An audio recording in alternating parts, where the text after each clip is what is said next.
now the recording is on. So, yeah.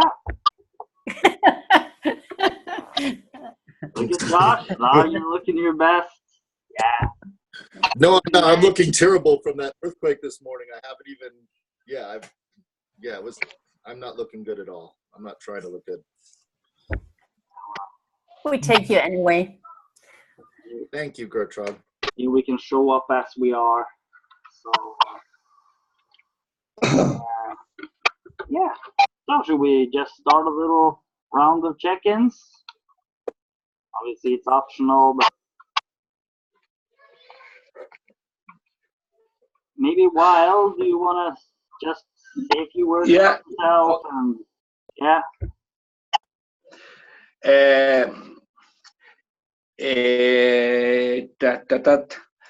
I start just briefly about the story, because if you don't know a little bit about my story, you won't understand my ideas very well. I told you I am Palestinian, and you know, we are the only people without a country. Even we used to have a land where we lived in, and my you know, to born with a cause, you know, it was for a change in the world, because our issue as Palestinians is a development of a colonial structure, and it brought me to think about how the world should function so that our cause and other people issues on the planet are solved. So we need a new world, a new system. I was always to look for a way for collaboration, because these new big thing that no one can do it alone, so we have to do it together. And I was looking for a collaboration for Palestinians to build the unity beyond borders, beyond the national state, so as people around the world. So I was building concepts about global Palestine, and it brought me to the image, if Palestinians are unified with the tool I was thinking about, it is the same tool that humanity needs, because we are in different places around the world, and the unity looks like the same.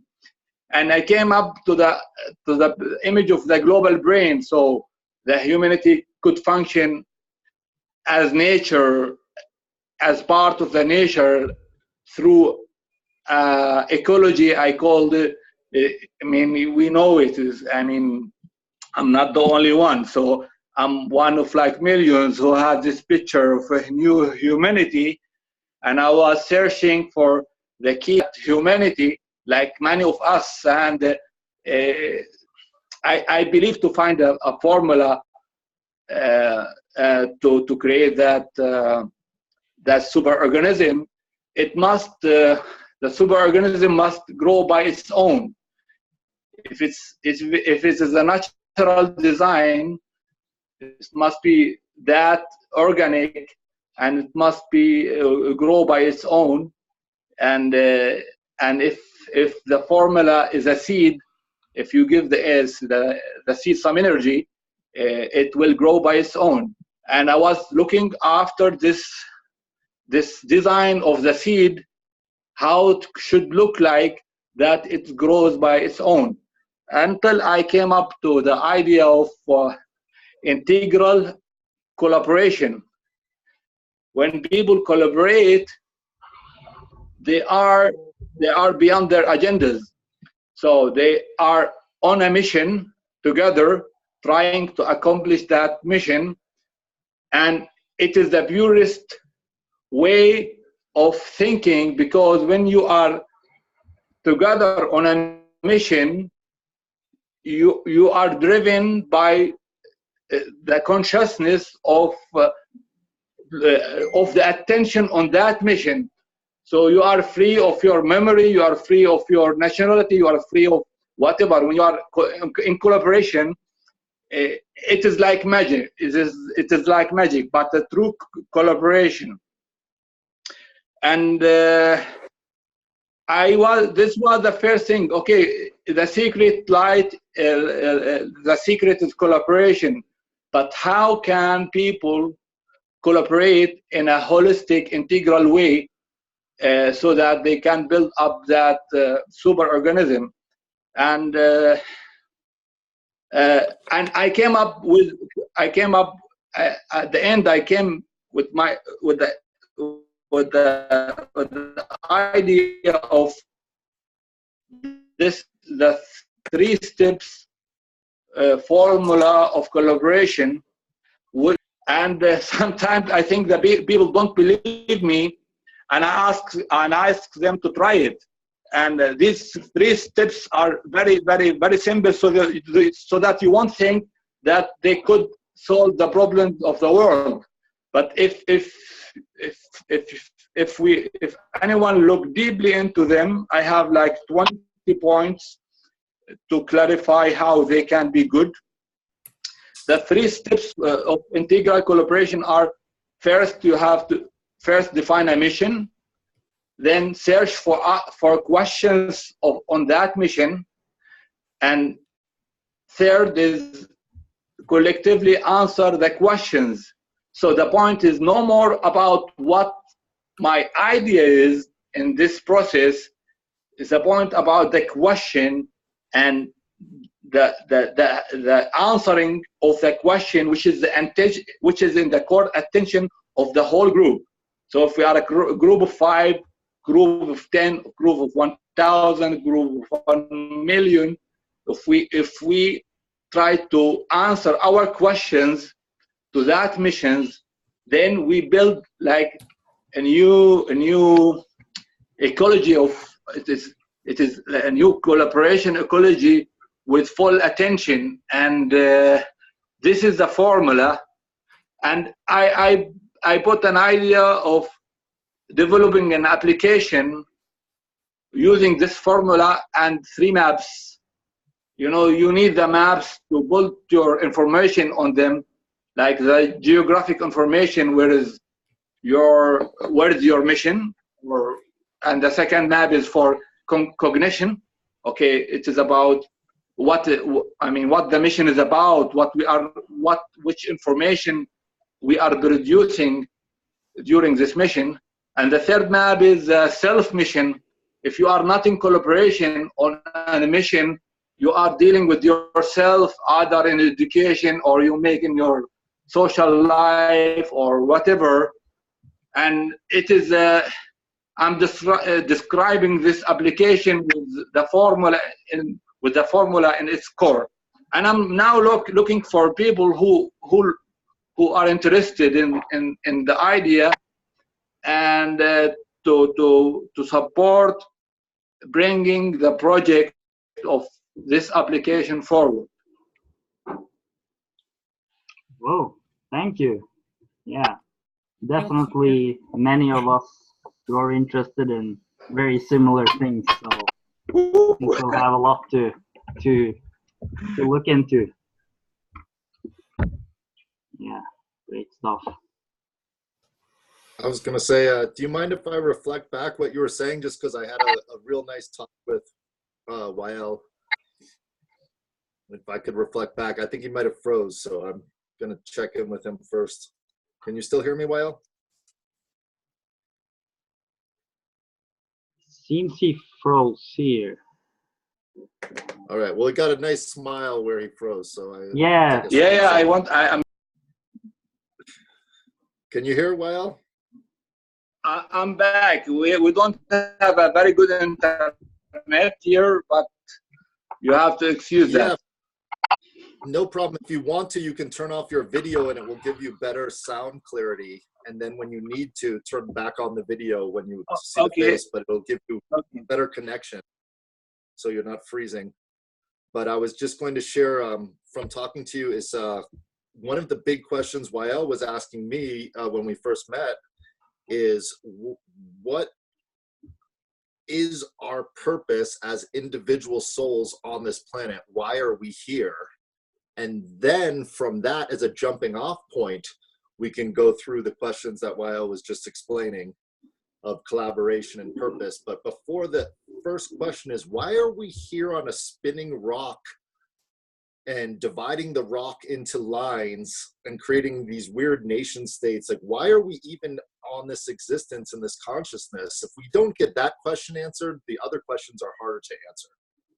So I'm just saying what our purpose is, as I like to say, light beings having a human experience in a big bag of flesh that is our spaceship that we fly around in, but our consciousness is definitely able to travel many places. Why are we doing this? Why are we here? I think that without that question being answered first, it's hard to align purpose, value, understanding, mission, actions, goals, etc. if we don't agree why we're even having this experience together on a spinning rock in the middle of, actually, we're not even in the middle, we're on the edge of a galaxy, and we're in this little solar system that happens to be quite balanced nicely at the moment between Jupiter and Saturn, but you know, things change and gravity pulls, and you know, why are we here? I guess what I'm trying to say is, before we get on a mission together and collaborate together,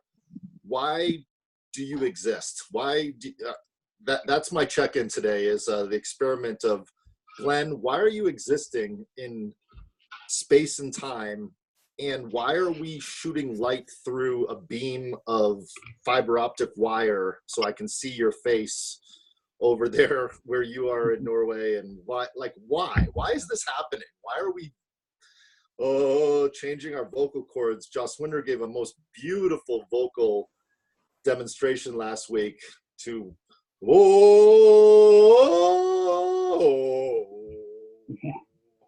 do we have these beautiful vocal cords that we can vibrate to communicate? Like, why is this happening? I guess, not to get too esoteric or too, but if we don't agree on that, how are we ever going to agree on how we share pens and piece of paper and food and value and clothes and trees? So that's my check-in today. And with that, I'm complete. Thank you.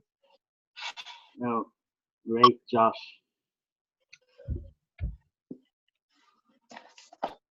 So, Jacinder and Gertrude, do you have any little check-in? I'm here, and I can only speak for me and those who think somewhat like me. I'm looking for the way back where I came from, so I can go back there to nothingness, and that's not easy. And in the meantime, I'm also obviously beholding to do what's happening on planet Earth, and that is we're in the middle of a session that I would term as the measurement and quantifying and qualifying everything in existence. We need that information to move forward and to build the machines that will help us to find the ultimate answers. Once we have those ultimate answers that Josh is looking for, as well as everybody else, then we can move forward faster, because we will be able to train our trainers much better. We'll be able to read children much earlier and fulfill their talents and whatever else they want to do. And for the first time ever in our existence, we are multi-skilled people. Even the most menial job needs multi-skills. That's my check-in for what it's worth. Thank you very much.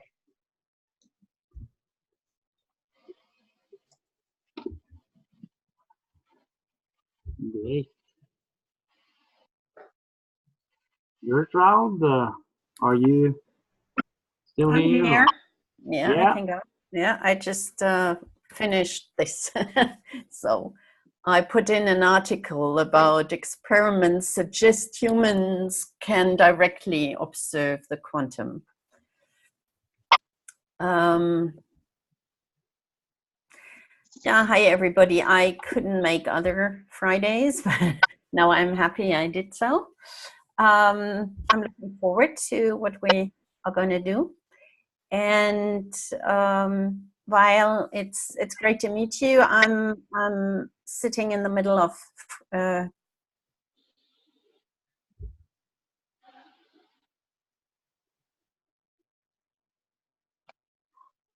I think she died again.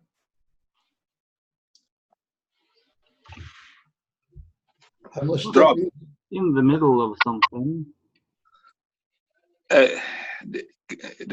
Can I ask Joshua until Gertrude come back?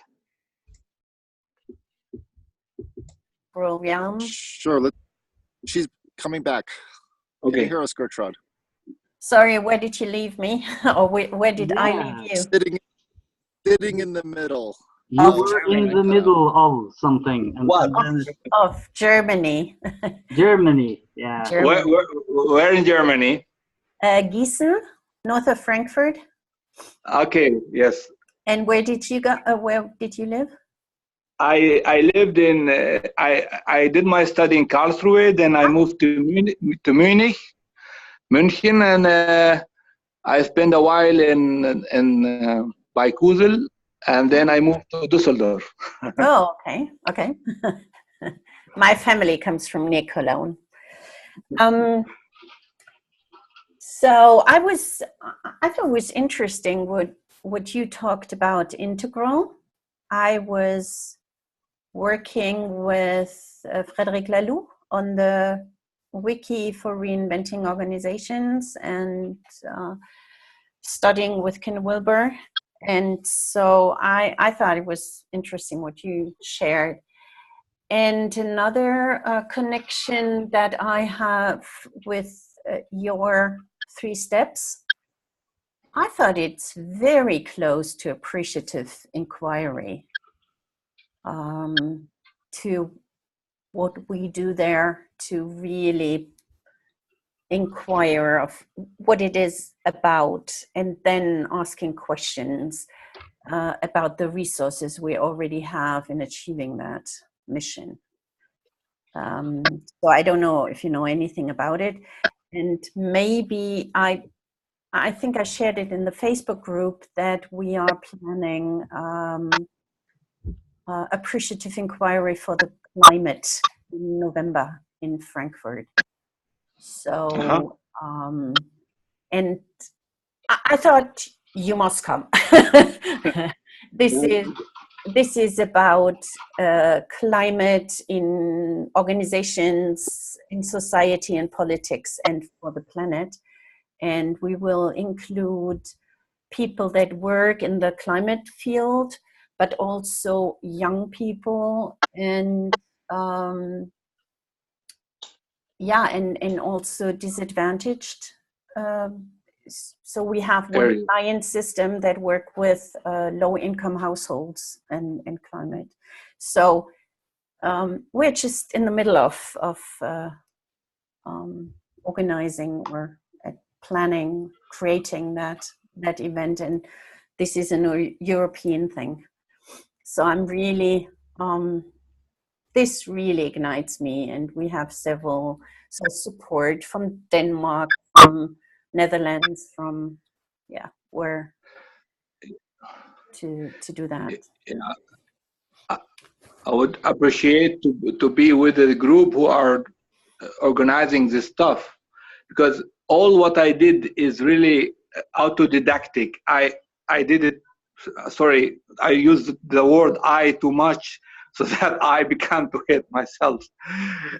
I'm Einzelkämpfer in German. I don't know how to say it in German. Good to have a German speaker. Yeah. Lonely warrior.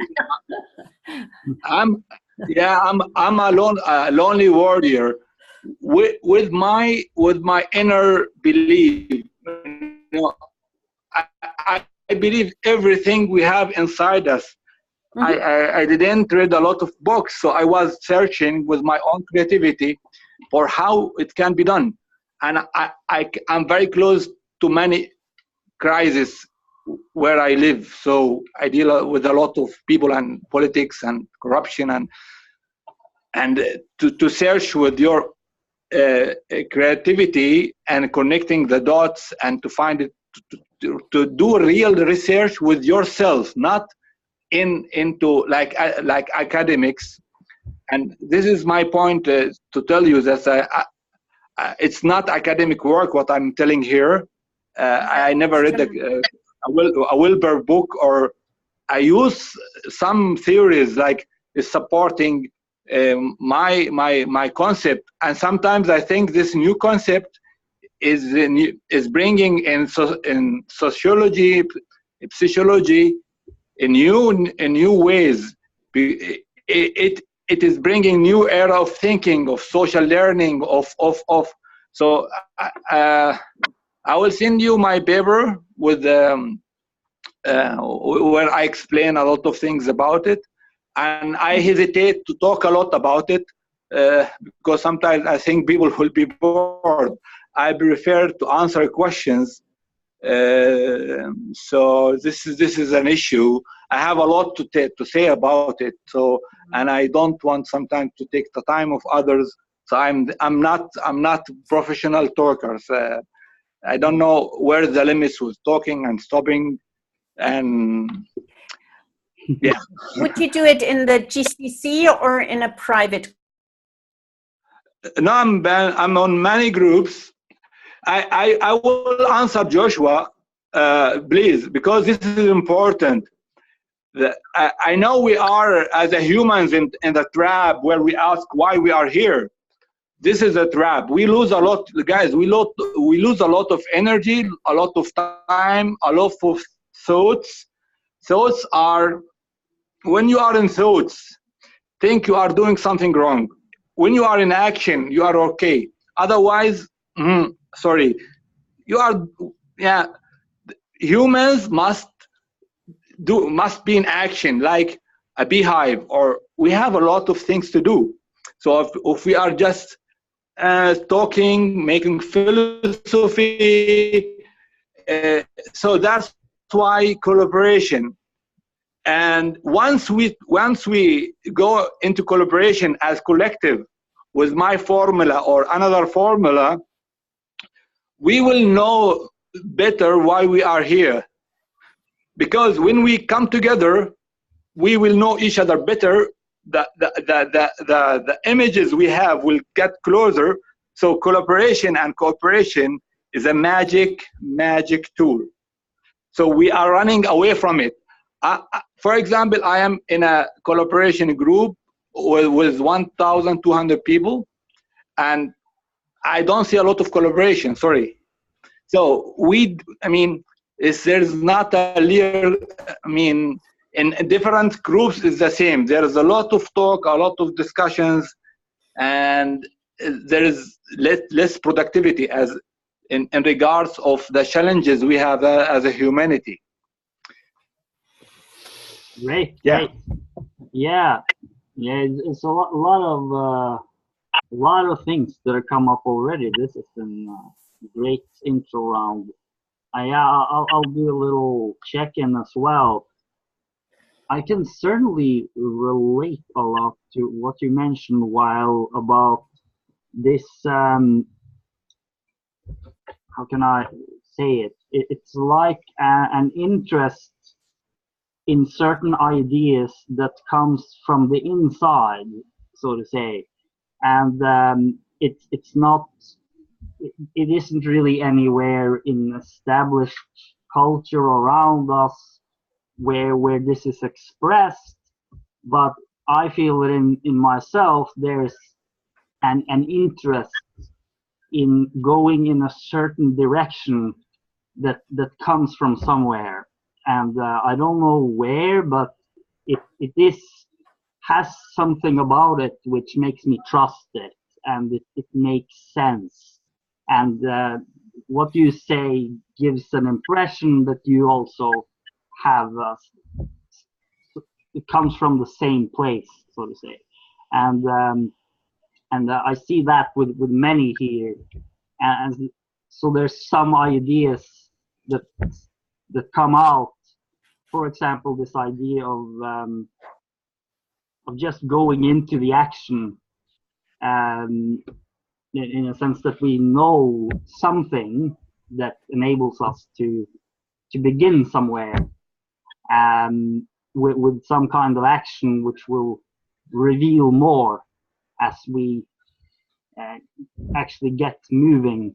So this group here, we've had many conversations over the last 2 years. I participated in quite a few of them, and it's been many of those themes that you mentioned for sure.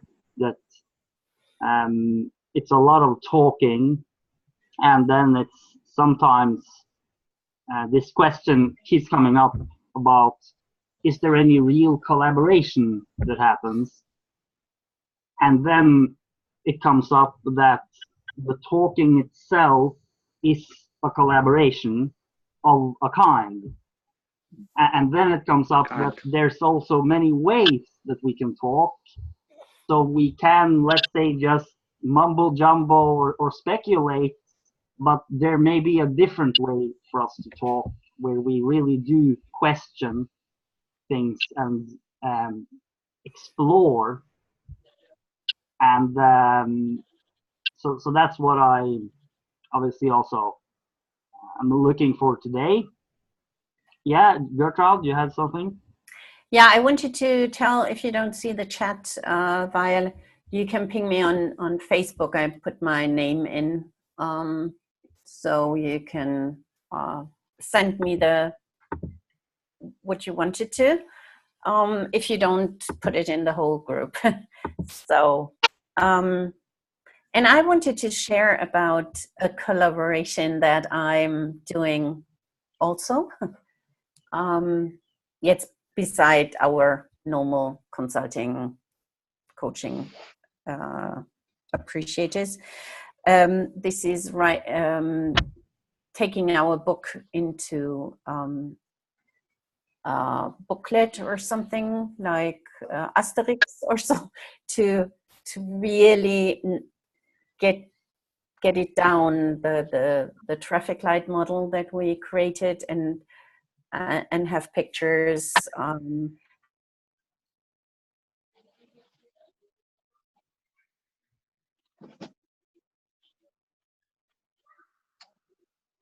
Every now and then the internet can fall out, but Patience.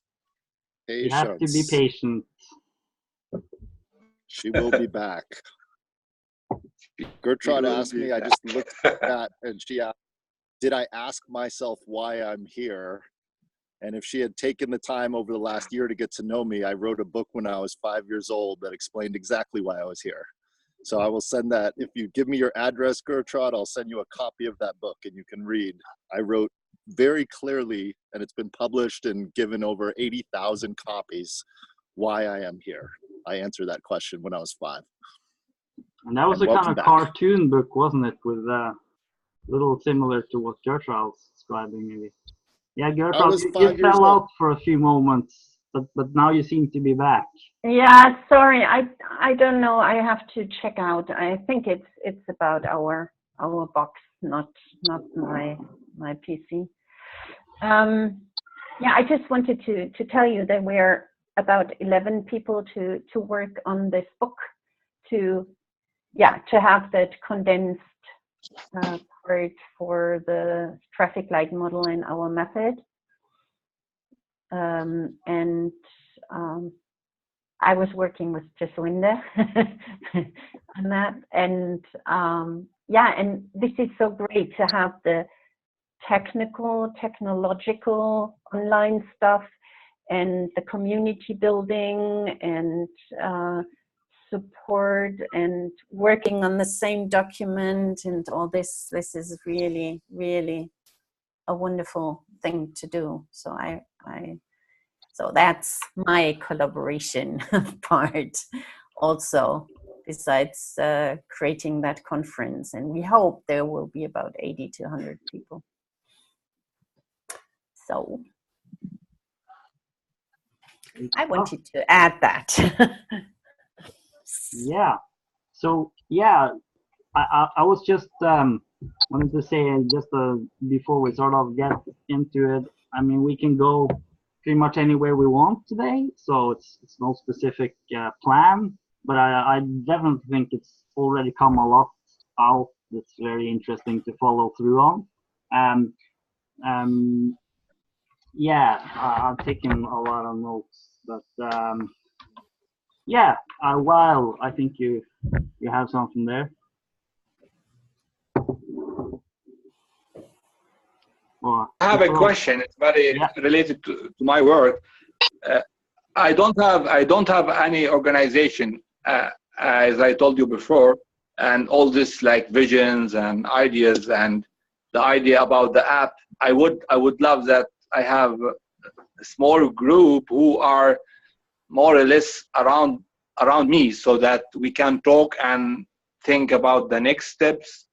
And actually, I have a smart Google Doc which is doing this job. So it's only me who's working on it. So Glenn, we spoke once. I mean, we find that our work is very related. Joshua, we spoke once. Then, I mean, you lose contact to the people because everyone has his own project, his own priorities. So why should I mean, we don't have any commitments, as contract. We don't have a contract. I don't have a contract with anyone. No one has any contract with me. And because the Holochain people, I wrote them my concept, and they told me, if you are in a group of 2 or 3, then we can collaborate with you. Because if you can't collaborate with 2 or 3, then you won't be able to collaborate with our community. There is something missing with you or with the idea. And they are right. So now I have the problem. I'm lucky. I know Gertrude, and she's interested for my work. So she will bring me in her maybe community or work space, so that the call is, I'm happy I'm on this call, and I'm happy to ask this question. Great. Yeah, this is definitely an opportunity, these conversations, for meeting people that you can really work with in smaller groups. But Josh, yeah, you had something. I was just going to share a very simple formula for collaboration. And this comes from a lady in Australia. And the formula is to create a calendar. There's several services, Calendly or Doodle. They're free services. And you put your available time, because we're busy with our life and our family and our other projects and our actions, and we're taking actions. But to communicate the time we have available is step number 1 for collaboration. So if you can put yourself, you can use calendly.com. It's like calendar with an L-Y, calendly.com. And they'll give you a free calendar so you can change your availability from week to week, month to month, day to day, and send that to the people you want to. Here, I'll put it in the chat. Okay. I'll put it in there. So it's and this was coming from a lady in Australia, and I said, I don't know about this Calendly. I don't want to use this, but I used it 2 years ago, and it just makes collaboration so easy, because my time frame changes when my clients change and when my projects change. And if I can update my calendar with my availability, I can send it to Wahel, and he can schedule a time to collaborate on the project. So starting with that, I think, is step number 1, because when Glenn is busy and I want to collaborate with him, I need to know his availability. And we waste a lot of time, more time than working on the project, asking, well, are you free on Monday? Well, what time works for you?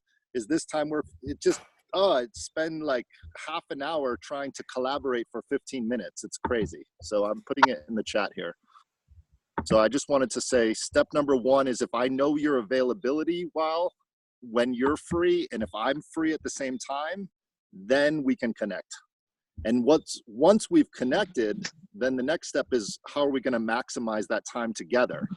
So I think it's really important, like Glenn did a wonderful job of clarifying what was talked about last Friday and making really clear, detailed notes so you have an idea of what could be talked about this Friday. So the more we can, before we collaborate, maximize the time of how we're going to utilize, let's say it's a 1 hour.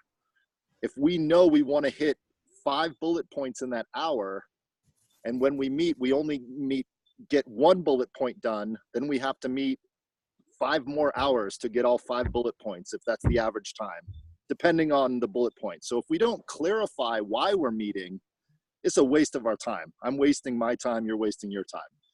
And I know that sounds very basic and simple, but the execution of that is the key, I think, to collaboration. That's what I had a guy tell me, I want to plant 1 billion trees. And he said, yes, me too. I want to do that. I want to focus my life on that. I want to do that.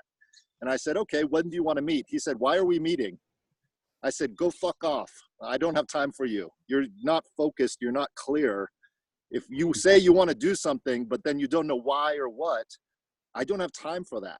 I'm going to meet with someone who's focused and knows what they want to do, like you, Wahel. I'd rather spend my time with you than with some guy in LA that runs a big TV production.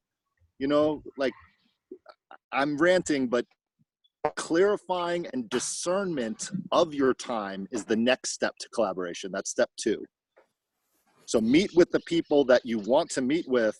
And then after you meet, if you're getting some actions done, meet again. But if you're not, don't waste your time and don't let them waste their time. I think that's simple collaboration 2-step formula. And Gertrude, did you see I put it in the chat? Yes, and I did the 2 steps. Yeah. Actually, and I would. Yeah. I'd love to collaborate with you, Gertrude. If I knew your calendar and you send me your calendar, I'll send you mine and we can connect. And I'll put mine right here if anyone wants it. That also says something about this point you made earlier about why am I here? Why do I exist? So it's clearly really relevant for us to figure out, each of us, why we're here and what we are interested in working on. And then it's going to be a lot easier to find out where it overlaps. Because obviously, in one sense, we may be all working towards the same bigger vision, but at the same time, many different people here are working on different elements of it as well.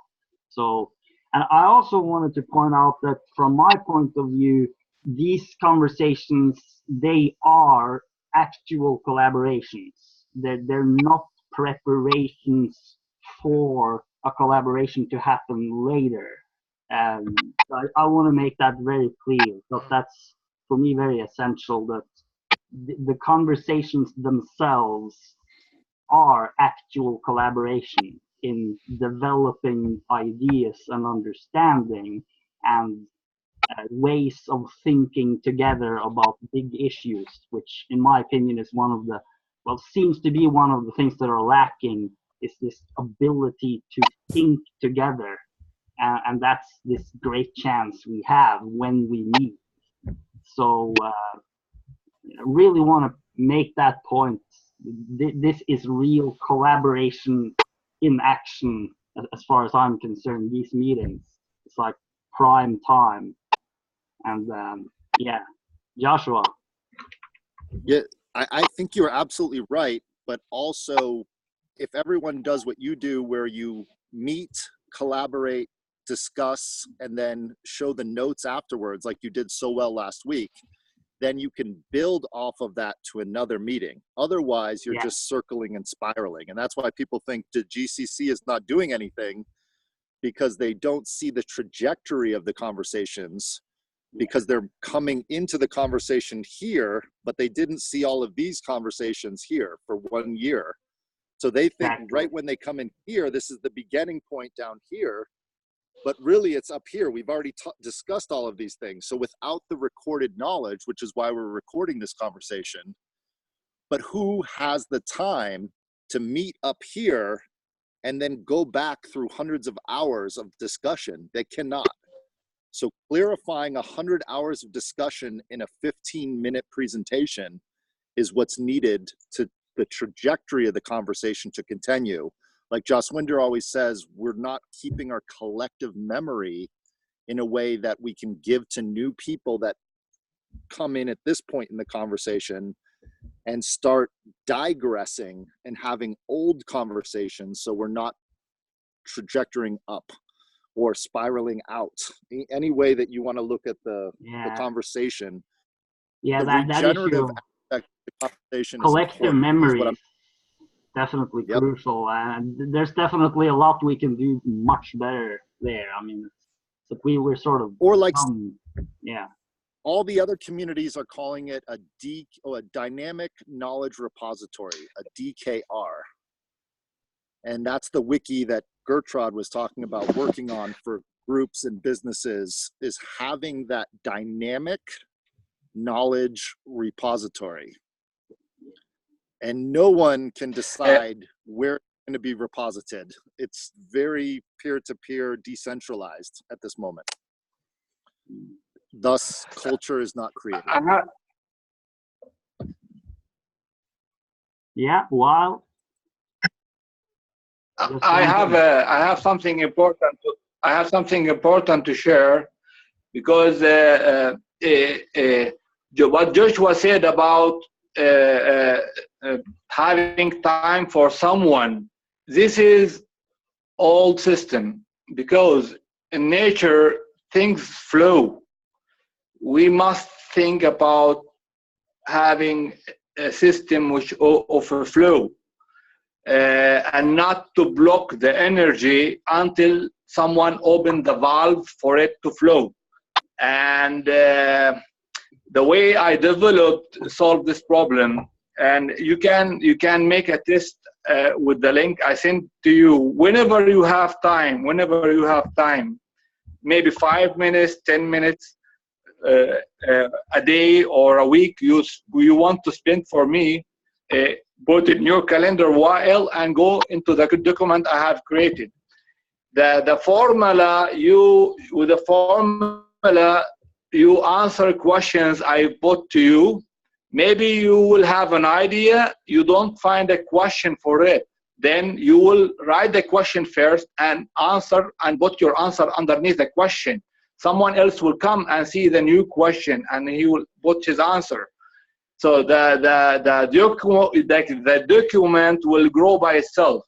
So if you have time and you want to spend for me, add me into your calendar.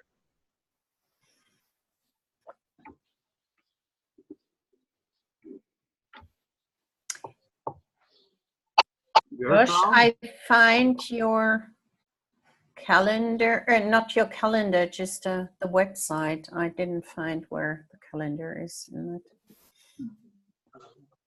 it. Calendly. It says right in there. I must go. Okay. You need to go. Must you go? Well, okay. Yeah. Okay, but tell me, it's fine for you to add me to your calendar, maybe to spend, let's say, like sponsoring some minutes for me in your calendar, Joshua? Would you do that?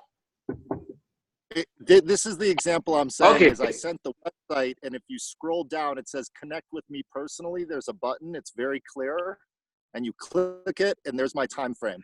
But if I can make it even easier. But I don't want to. But I don't want to talk. We don't want to talk. We want to text. So I have the questions I'm working on, and if you spare the time, like 15 minutes every 2 days. I already did that. I already went to your documents. I already put in. This is what I'm trying to say. This collaboration, we can't even connect the calendars. So first we need to do that first. Yeah. Before we can even start.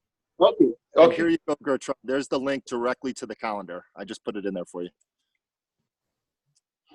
Yeah, well, if you copy that okay, I see it. Yeah. in the chat, then you'll get right to it. Yeah. But I need a connection to your calendar, Wahel. I need to know your availability. I know you want it to just flow, but I have 800 people trying to get my attention right now. At this moment in time, I have 6,000 people on my mailing list. I have another 2,000 people with my company. I have a retreat center. I have too many people trying to get my attention. So I put my time that I'm available. And then if you could be so kind to put your time, I can connect with you we can make this work. I think we all are trying our best, but we have to be clear with availability. Yeah. Yeah. There's many people here. Okay, I'm learning to be, so, okay, bye. Okay, great to see Thank you you, so Wahel. much. Thank you very much. Yeah, really great that you came on today. Peace. Peace.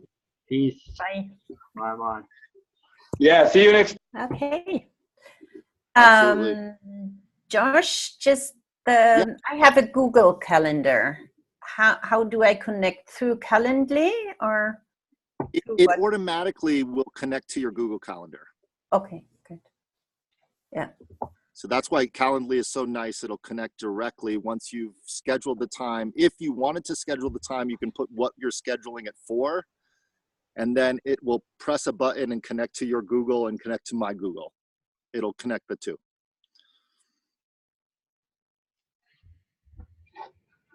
Great stuff. Yeah. It's executing is very difficult. I noticed this, because then I'm being selfish. So I'm saying these are the times that I'm free. So come to me at my time. I want it to be a two-way street. I would like to see Gertrude's time available so I can go and readjust my life to work with Gertrude's availability. That's what I'm hoping that we all learn, is that we have to put our boundaries of when we're available, and it's a two-way street. I will schedule time with you on your availability, and then you will schedule with mine, and then we're collaborating, I think. And That's it what we've has done here. also the time zones in it. So you're Pacific, aren't you? Yes, exactly. That's why I like Calendly, because we don't have to think about the global time. It just does that automatically in the background. Okay. Yeah, that's definitely a very useful tool. So Jess Winder, do you have anything you want to say, or we can really go anywhere we want from here?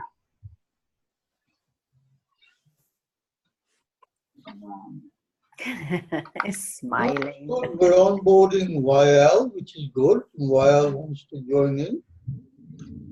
So that's what Wahel has to say, what his ideas are. And if anybody else wants to take over and say something at this stage, that's fine. Or not say, we can have a silent moment, or 2 or 4. Well, I wrote down a few notes based on what he said. And I mean, it sounded to me like a version of the same idea that seems to be what I call the emergent idea. It's a sort of grand vision of a global intelligence system we're all a part of. So there's many ways of describing it, obviously, but there are certain elements that seem to come back again and again. And yeah, for example, this the profiling of individuals, etc.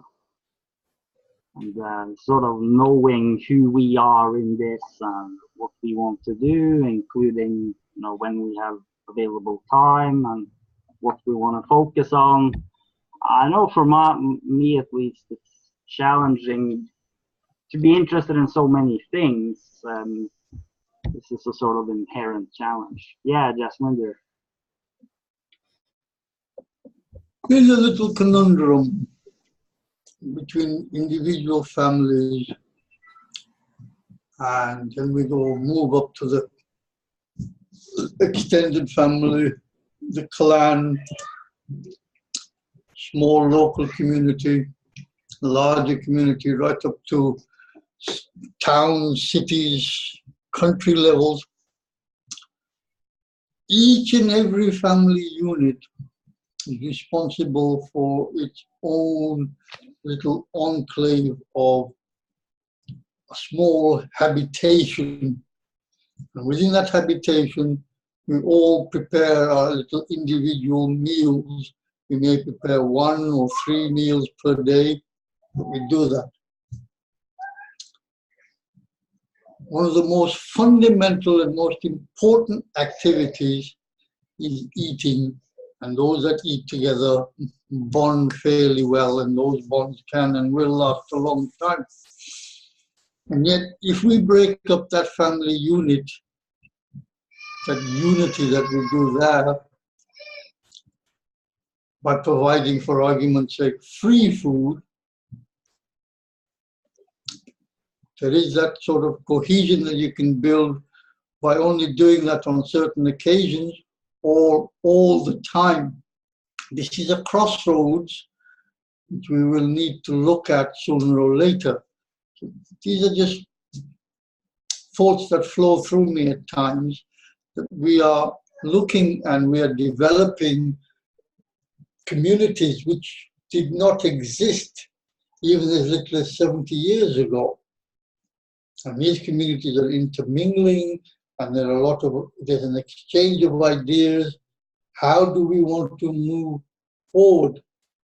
So when we talk to somebody from Palestine, albeit Palestine has a lot of its problems generated by Israel, and yet Palestine can, if allowed to exist on its own, and collaborate with almost anybody, any country or any individual they want to. What would happen, for argument's sake, if everybody on the planet was guaranteed 2 or 3 meals per day, wherever they happen to be, and whatever they wanted to eat? So they just have a token, or whether they have a card or whatever, or monetary exchange. They go somewhere, anywhere they like. There's no change of the facilities. There are all the facilities that exist today, and even more. You just pop in there and you hand over your card, and you say, "Well, I'll have the spaghetti bolognese today with chilies and followed by apple pie and cream and soda water to drink. Thank you very much." Or a coffee to drink, or whatever. So that could free up a lot of time for other people and yourselves, and you could take that a step further and rotate it so that people can actually go and do the same service. Now, I've seen this in practice. The Buddhist temples, they do that. I partook of that. So there are communities that exist that do that sort of thing. The next step, obviously, is if you put food into place, somewhere to sleep, and communication channels. So when you've organized that, what else is there? Is health next, or is defense next? So these are all the things that we do already at very small micro levels for small units.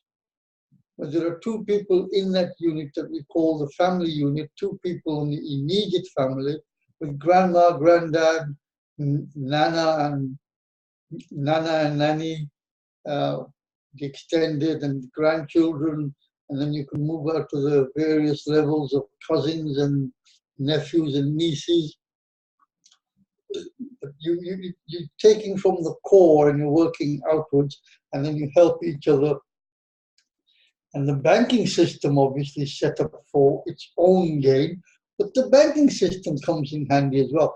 For example, if your car is playing up and you want a bridging loan to buy a new car, you can actually use the new car as collateral, as well as paying the ongoing monthly repayments.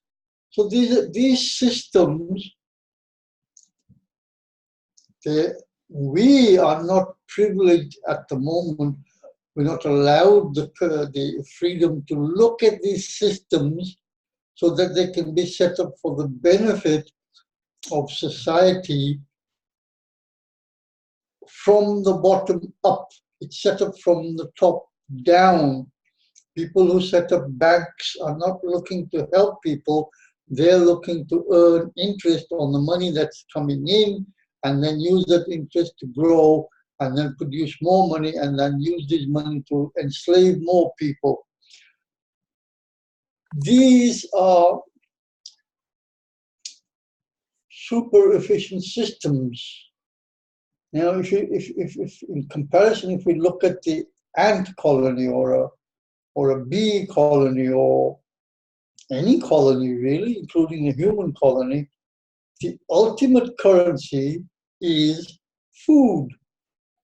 We can't move without food. We go 4 or 5 hours, we need food. Even if you have ample water, which is obviously a prerequisite, we still need food. Doesn't matter what that food is, because currently, wherever I've been so far around the planet, our diet, from being highly elaborate and almost infinite varieties, we've combed it, we've brought it down to a very tight diet. So when we hear of people eating dog on a dog day festival, we get very upset.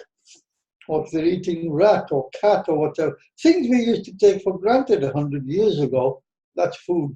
We don't anymore. So we're down to very few farm animals, very few vegetables that lend themselves well to packaging, cooking, and that sort of thing.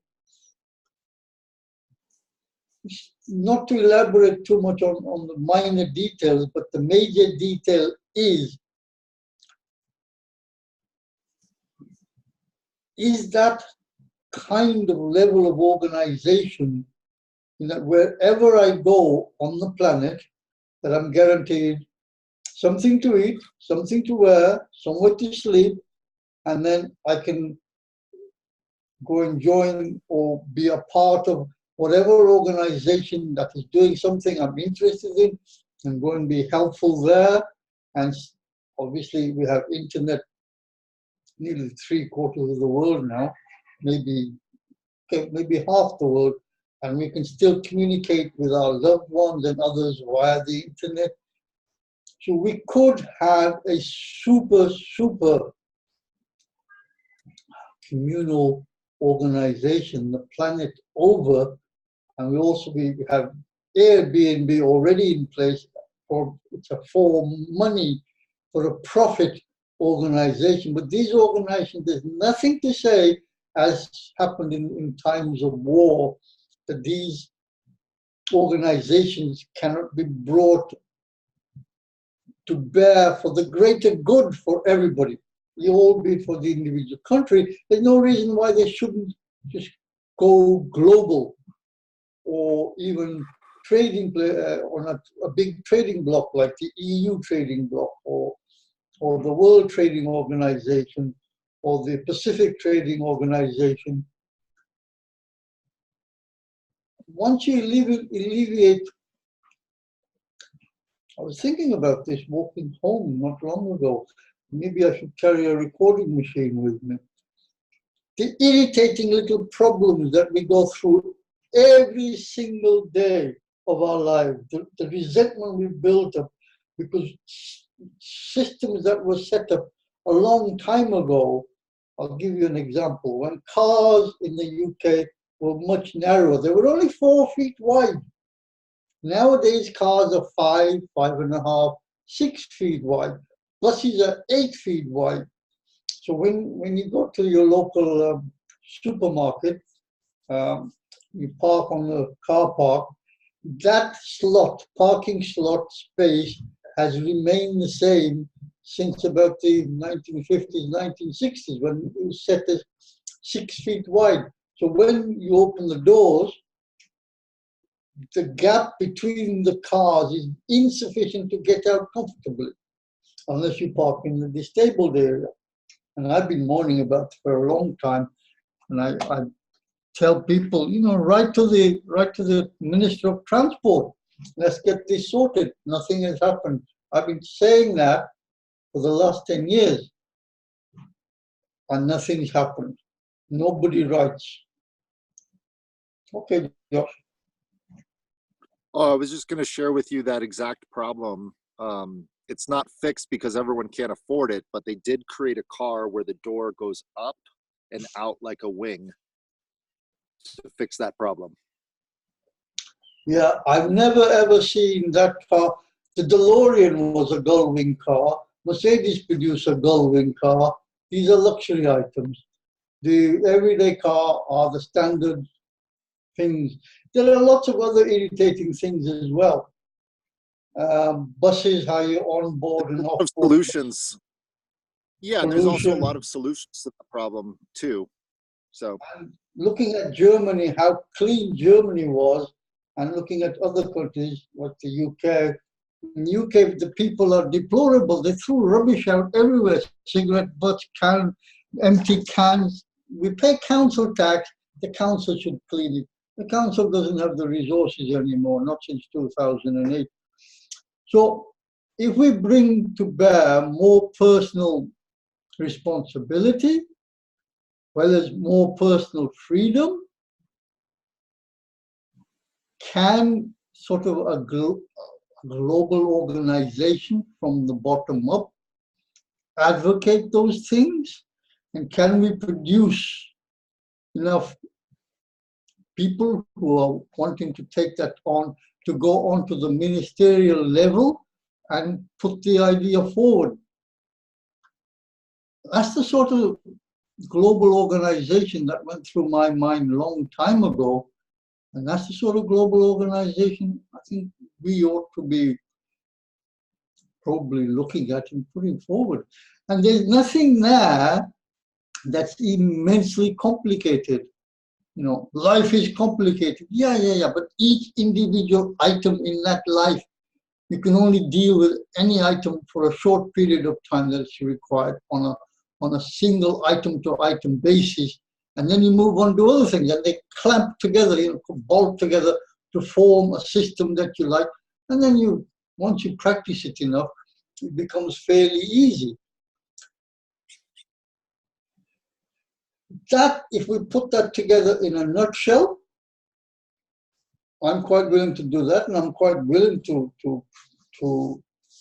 I already do write to ministers, especially the local one, and he sends it to the appropriate department, so that we can do more things together. Gives us more freedom and more time. Yes, Josh. I'm very curious to know if you feel that you're being heard by your local community and you're collaborating with your local community. I've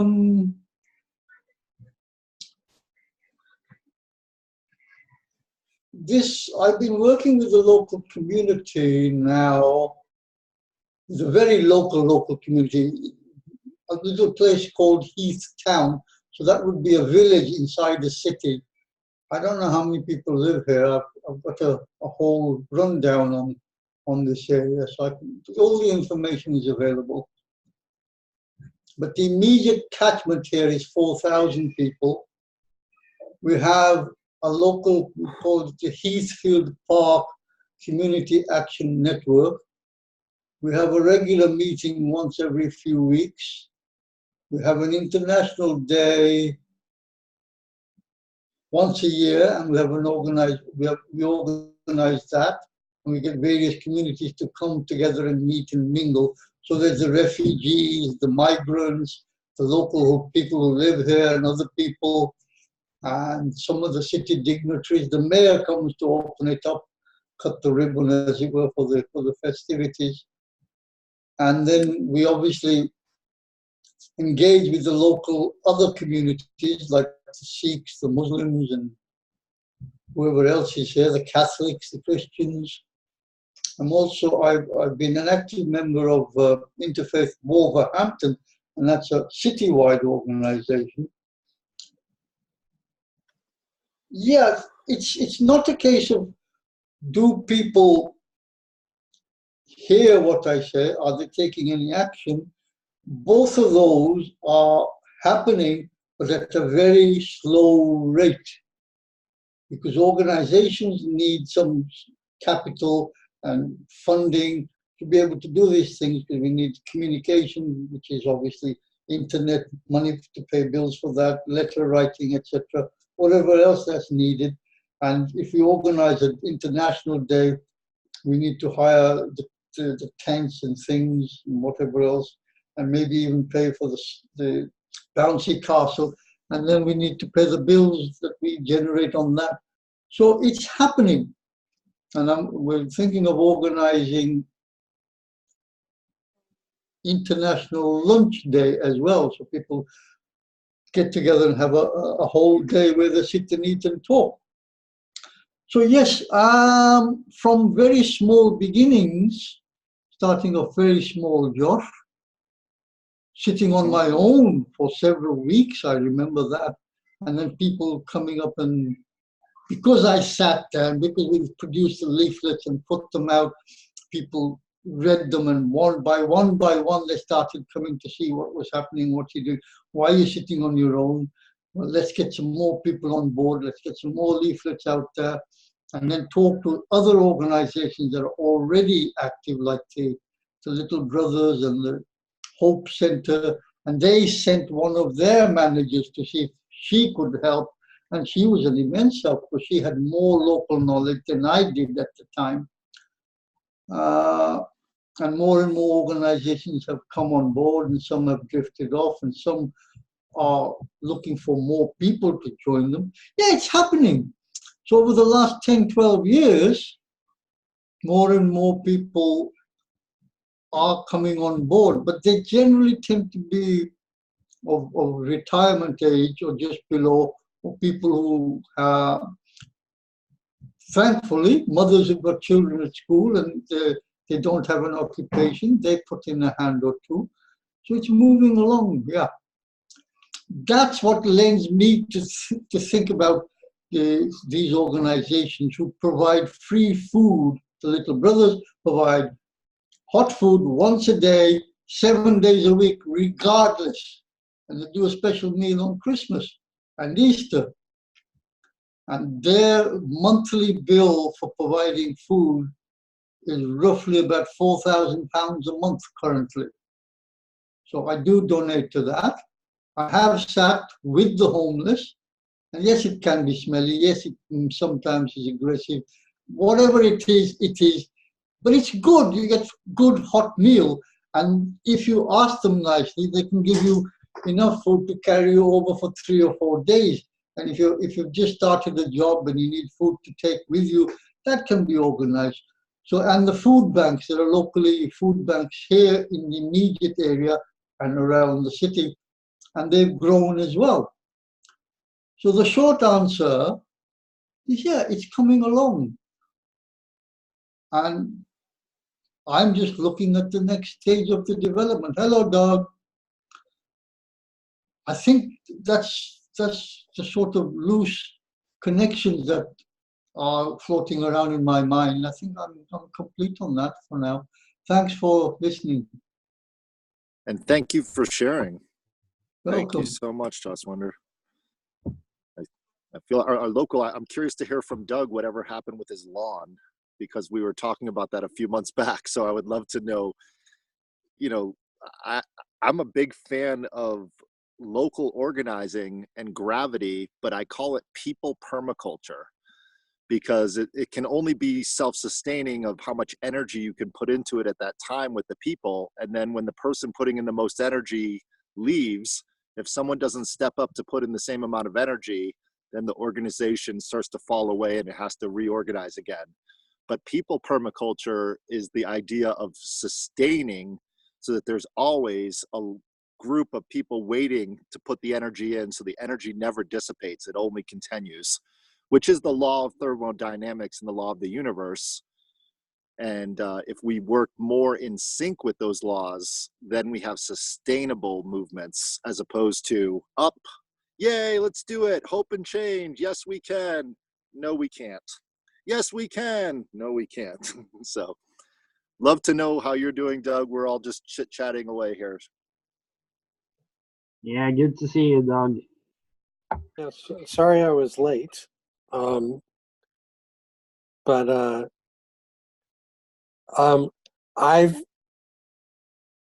I come at these, Josh, you sort of know from past experience with me, I come from a very non-time driven pressured place.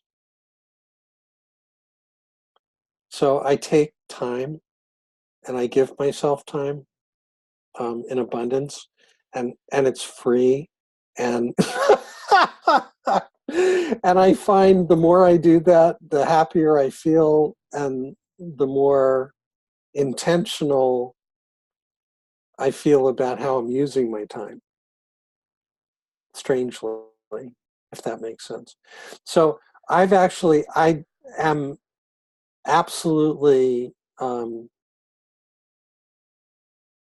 headed into community-related development on multiple fronts. And a lot of the ideas have to do with GCC actually and EE, Enlivening Edge community.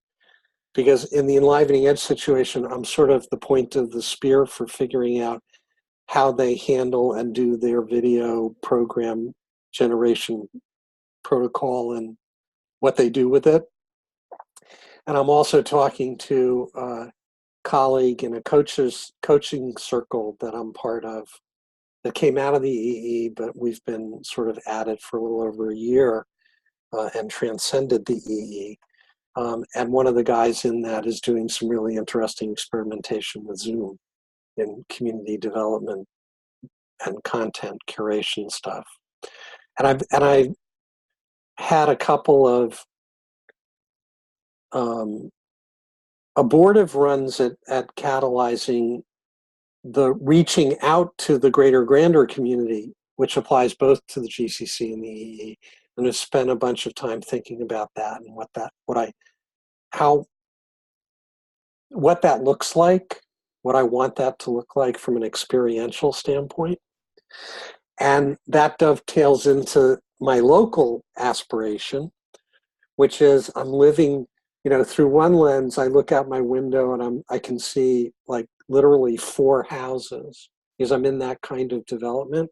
And through one lens, it's a Coen brother dystopian nightmare.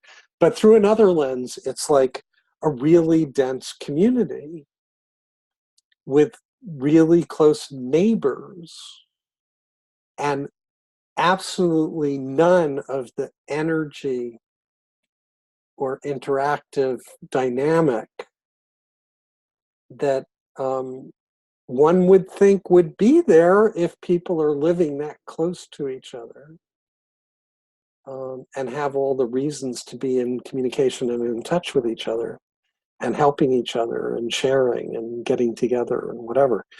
So I'm in sort of the thought stage, the thought experiment stage.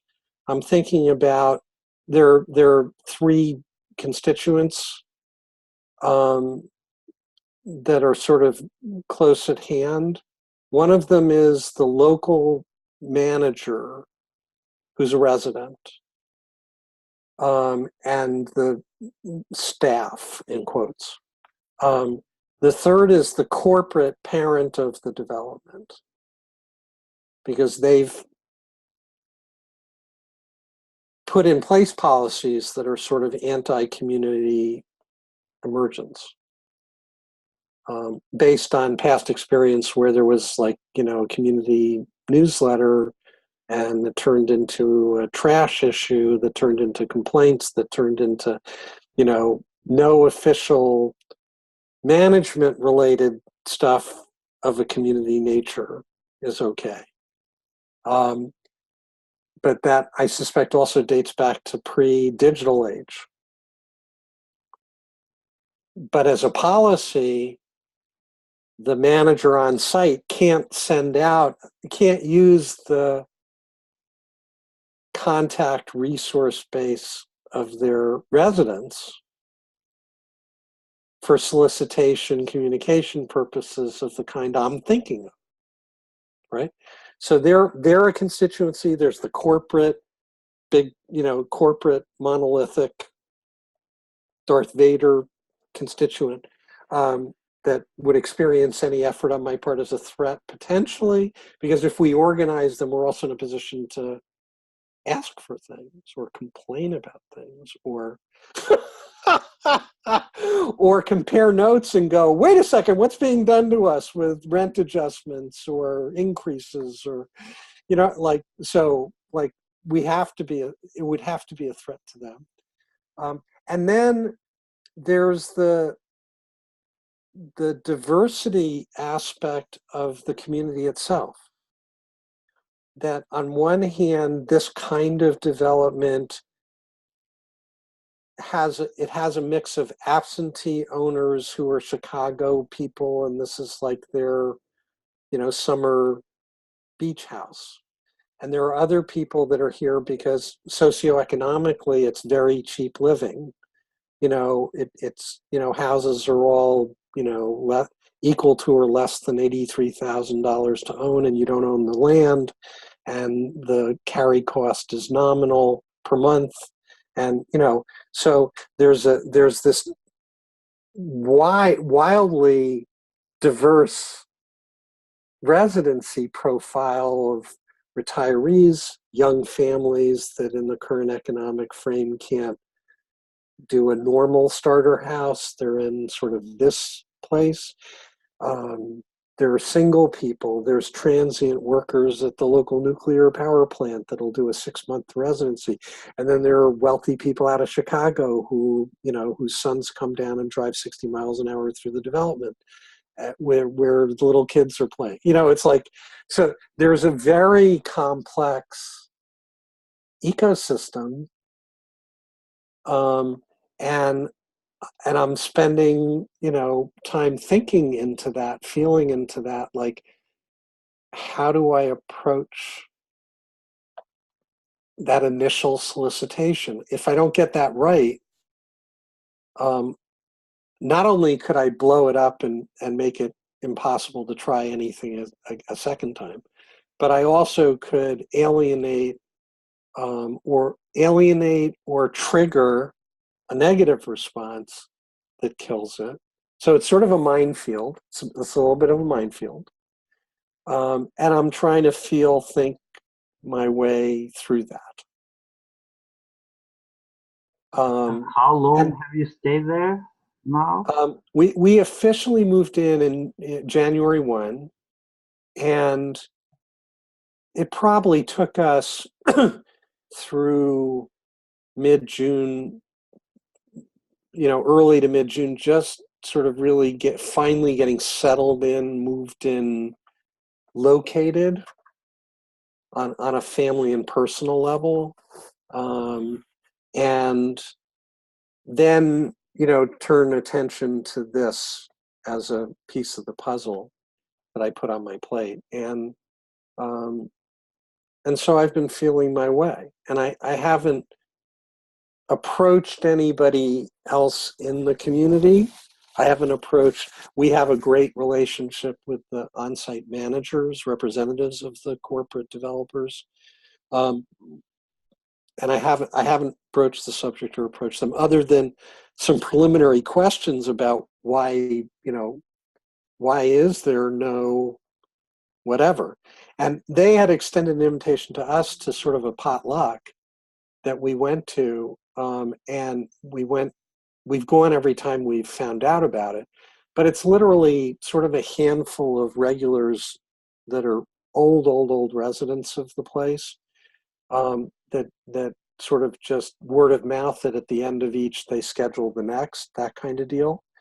But I asked why there was no communication network, newsletter, anything connecting residents. And she shared, that there had been this newsletter and it had found blowing around and trash, and somebody complained, and so the corporate parent, said no, can't do that anymore.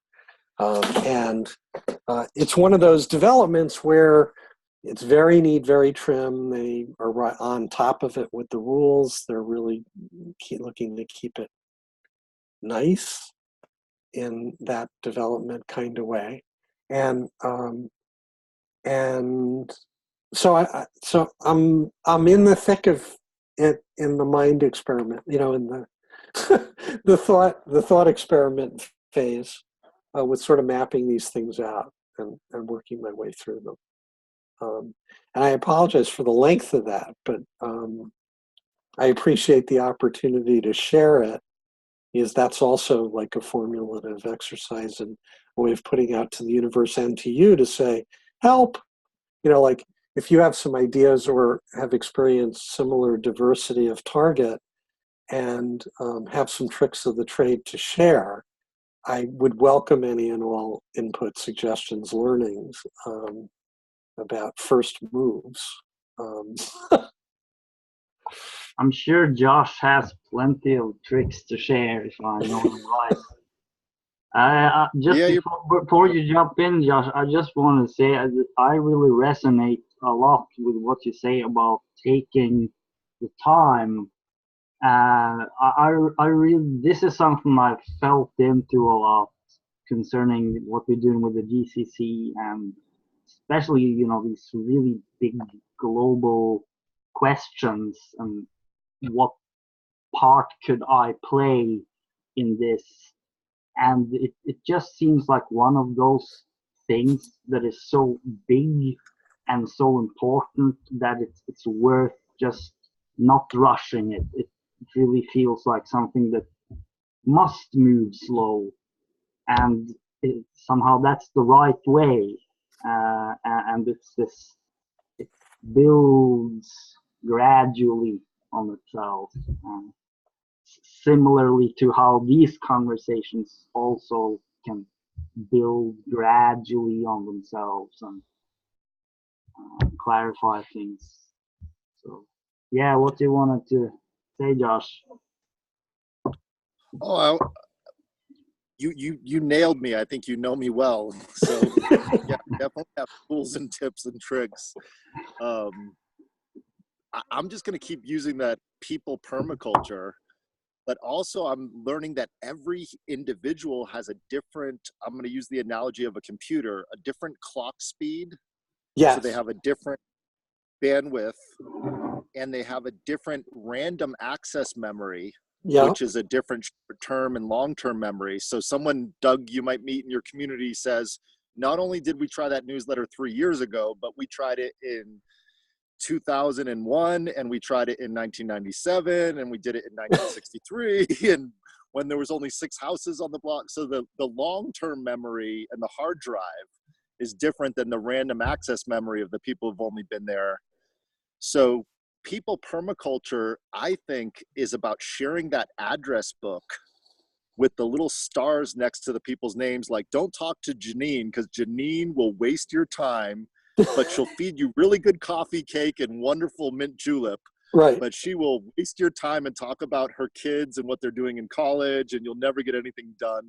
But Janine's friend, Michael, is the one you need to speak to, and Michael doesn't speak to anyone except for Janine. Right. So if you want to get to Michael, you have to take the mint julep. You have to eat the coffee cake. Yeah. That's people permaculture. That's how it actually works, and that's politics. But knowing those politics before you go knocking on Michael's door, and Michael comes out with a shotgun and says, "Who are you? Hello." Yeah, exactly. knowing, and to me, it's also, if you take away the technology metaphor and you go into the gardening metaphor, there's certain plants up here I've noticed this spring where I like to pee outdoors. I don't pee in the outhouse. I just pee wherever. And where I've peed, all these wild tobacco plants are growing because the pH is to be more acidic. So there's certain plants that are growing in certain places that I've peed, and other places that the rain came. And you learn people are just like plants. Certain people grow with different leaves and different flowers. So being an organizer and a collaborator of people, I think, is really getting to know who that soul is and what their purpose is. And that's why I brought up that purpose thing, because if one person's purpose is to own the entire neighborhood and control everybody, which there's always one of those people in the community, that's the power person that's playing power trips. And I personally had experience in a tiny little 3-block area of Manhattan where people thought they knew who the other people were because they had created a story that wasn't true about these certain people. And they were living off of that story for 12 years until I grabbed one of the people and said, you talk to you and sit down, and I'm serving you a cup of tea, and you guys talk and see if those stories are true. And 9 times out of 10, those stories were not true. They had both made up a story about each other, and they hadn't actually talked to each other. So that's the town hall. That's the getting people into a room, but giving enough bandwidth for enough people to talk is the hard part. Just like this conversation here, it's really difficult in a town hall to feel heard, and that takes time. I mean, That's where we gotta some be patient. people are, yes, like people like myself, I get it within about 3 minutes. I've got each person, I've shook their hand, I look in their eyes, I hold the vibrational feeling when I'm shaking their hand, and I'm feeling that energy. I'm a Cancer, intuitive, water sign. I'm very flowy, but I'm not coming at it like an Aries who's very mental and logical and coming into like, what is your logic? I don't care what their logic is. I want to know if they're going to be a good person to my friends so I can introduce them to my friends and know they're not all over them, power over them.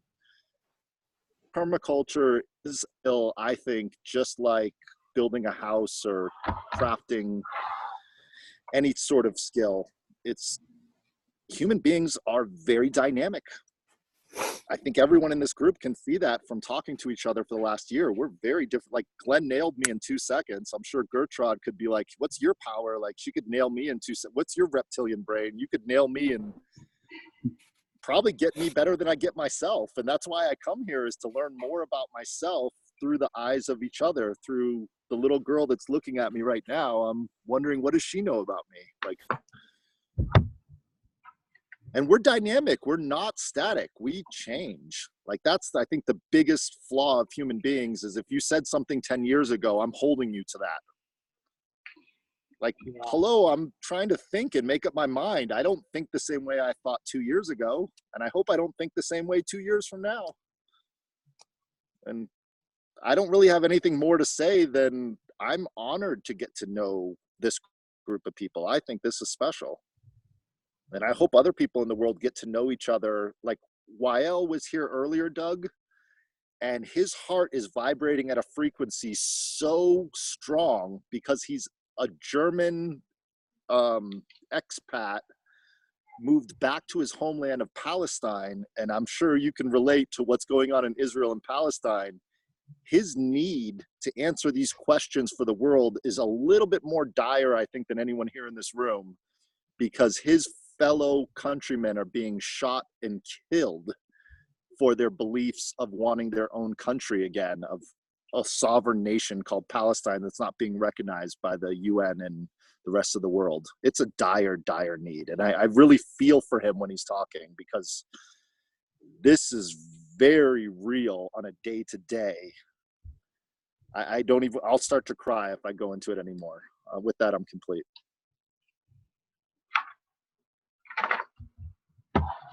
Yeah, he unfortunately had to go a little bit before you arrived, Doug, but He did share some of his ideas. It sounded very much in line with the sort of general direction that we all want to go, but it also comes to me when you say this about how people are dynamic, Josh, that seems to be maybe one of the obstacles. That being an obstacle, we can see it as an opportunity. So that in human thinking in general, we seem to have this tendency to classify things in a somewhat rigid way, including to, hey, Gertrude, good to have you back. Yeah. Yeah, classify in a rigid way, including especially to classify other people in a rigid way, and in most cases based on very little information and probably even not very representative information. And this seems to be one of the major obstacles that is preventing people permaculture from flourishing, I guess. And that must mean that it's also an opportunity for people permaculture to flourish if we could figure out a way to make the map and the territory closer, so to say. If we could figure out a way to have a system to help us know ourselves and others better. Because you also mentioned something interesting, that we see things about each other that we don't see ourselves, like others see things about me which is difficult for me to see, etc. So there's also this mirror effect that can come through the conversations. They can be a mirror, we can be mirrors for each other, so that we then learn more about who we are and who we really are and things like that. And that's certainly one of the purposes of the conversation. And before you came, Doug, Josh basically asked this very essential question: who am I? Why am I here? And why do I exist? It's this very, very basic, big question, and I think it's worth coming back to. Yeah, your job. This question, who am I and what am I here for?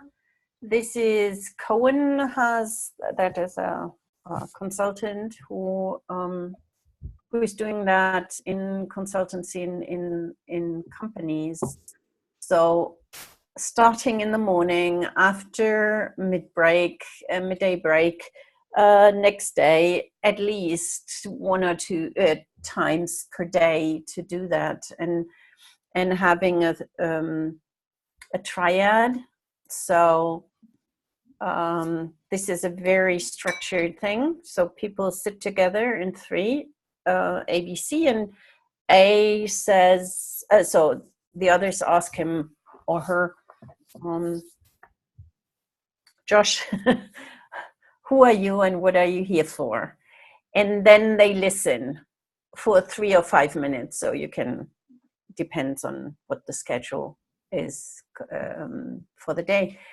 And so you listen, let's say 5 minutes, what this person has to say, whatever that might be. And it will differ from morning till midday.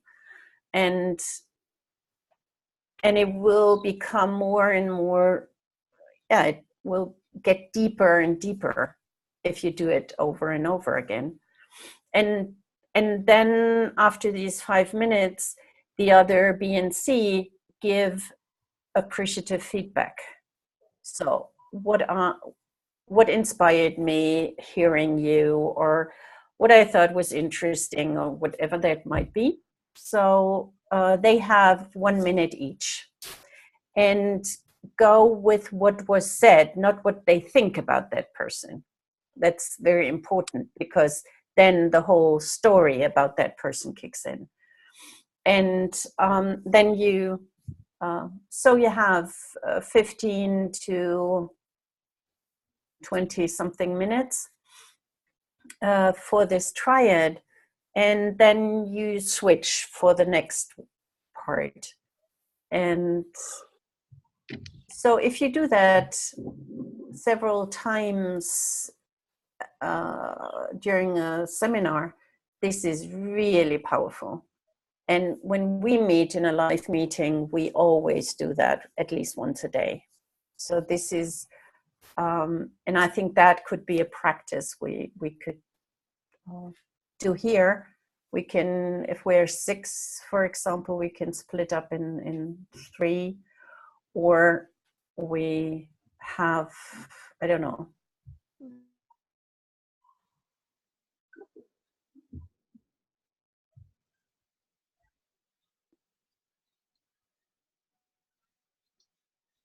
Yeah, there the internet We stuff. got a freeze. But it was great Patience. stuff. Great stuff coming She's- there. Patience. Patience. This too will connect.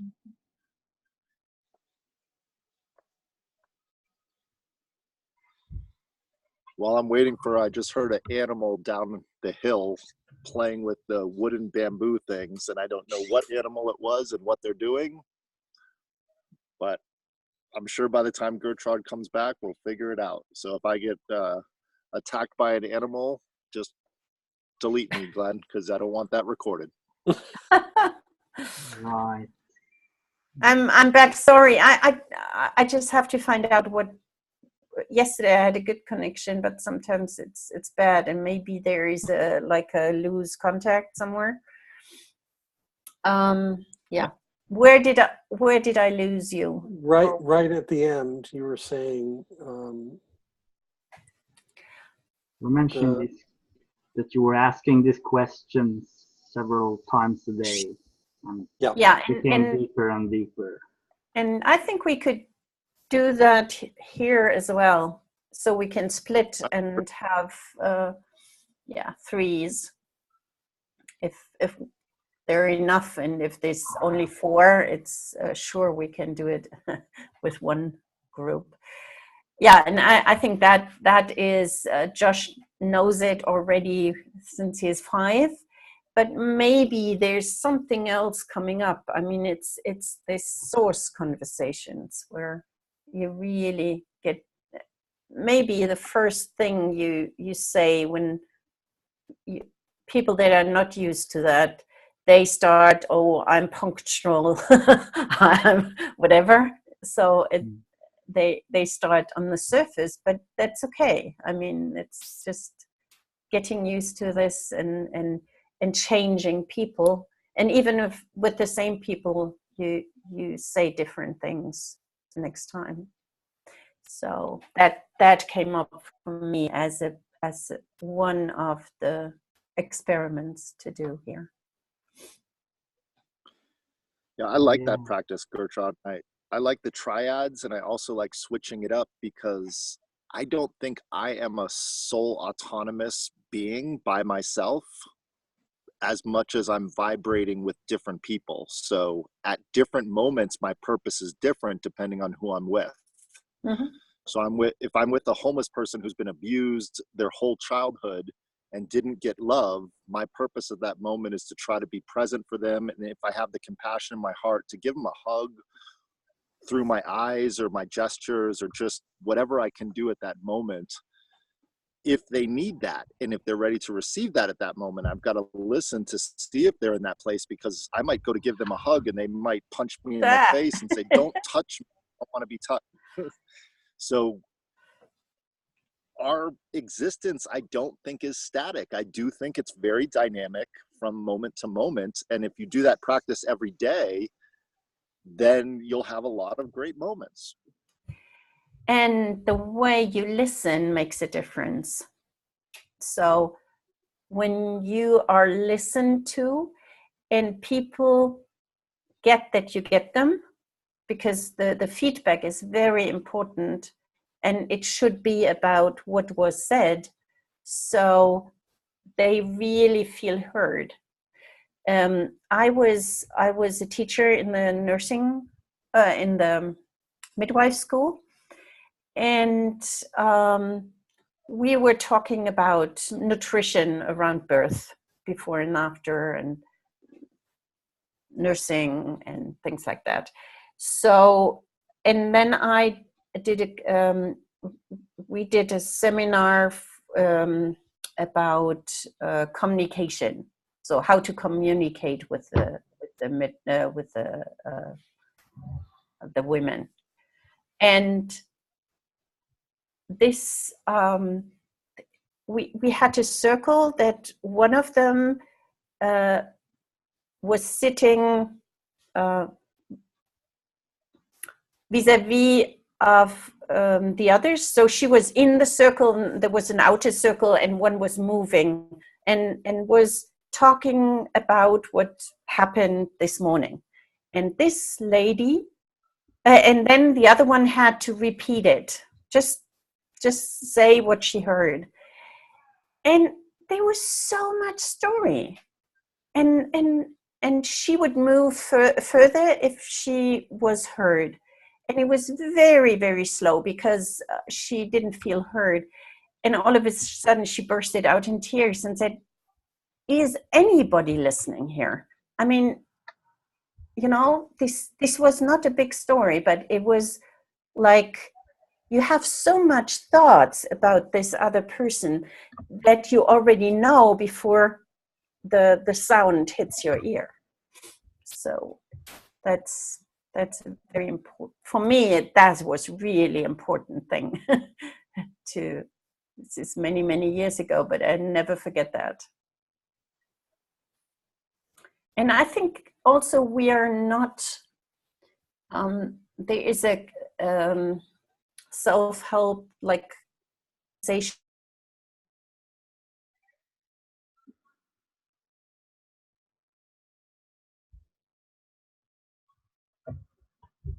Yeah.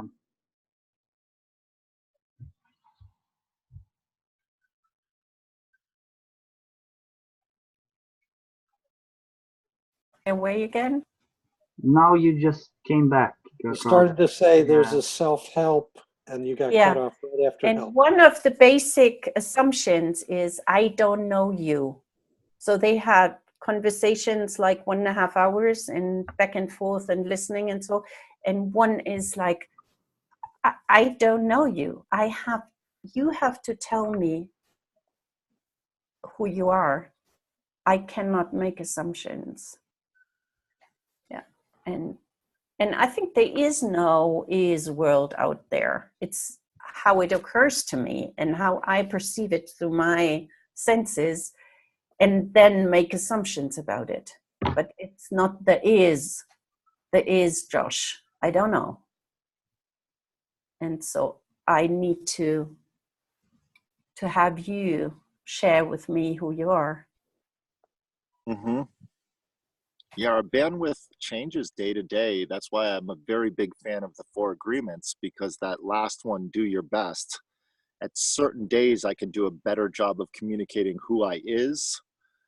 At this moment, I'm going to use that incorrect English, but who I is will differ when I'm doing my best. And I'm not at my best right now. I'll let everybody know and communicate. I've been shaken up for the last week. I woke up at 6 a.m. with a 4.7 earthquake lying on the ground of the studio. And I'm not at my best. I'm not my best listener. I know that right now. I'm you know, we can only do our best at the moment to be a good listener and a good steward of each other. And I'm a big fan of the 4 agreements, because I think it comes from a lot of ancient wisdom, without making assumptions, not having expectations, not taking things personal, and at the same time being gentle with yourself, to know that being impeccable with your word is a lifetime, if not, if you're a believer of many lifetimes, of speaking your truth through a soul. If I mean, not to get too esoteric, but who I am in this lifetime is probably not who I was the last lifetime. And I also feel like every 7 years I have a lifetime. So I'm a different person every 7 years. I've noticed that about myself. Like 7 years ago, I was completely different than where I am now. And 7 years before that, I was in Manhattan. If I had logged on to this call, I'd be like, what's up, bitches? Yo, fuck all y'all. I don't care. Who would want to talk to me then? Like, I mean, I probably wouldn't be that, but I'd be different. So I'm just saying we're different as we grow. And I just hope that we can cut out the lines of the borders of nation states. And like, I just learned, I would love to talk to you, Gertrude, about what's going on in Germany regarding rebuilding the EU and the vote that you just had in Germany and how you participated in that. I would love to have a conversation to learn about your local area and how Germany is going to affect change in the European Union. I mean, to me, it's fascinating to know what's going on in your part of the world. And listening to Joss Winder, there was one day that he shared a map of his community, and we went on Google Earth and looked at the park next to his house and who hangs out in which area. And knowing, you know, I'd love to see where you live, Doug. I'd love to see that 4 houses in front of your window that you're looking at, so I can have a better feeling of the community. And same, Glenn, I'd like to know where you're living and what it looks like out your window. And I almost wanted to say to Wahel this morning, can we please switch places? Can we take Palestine and put it in Arizona? And can we take a bunch of Americans and stick them in Palestine? And let's see how they do in Israel not being recognized as a state. Let's see how a bunch of people from Arizona or Texas, let's see how they relate to being second-class citizens and not recognized as human beings or owners of their own land. Let's see how they feel. It'd be very interesting.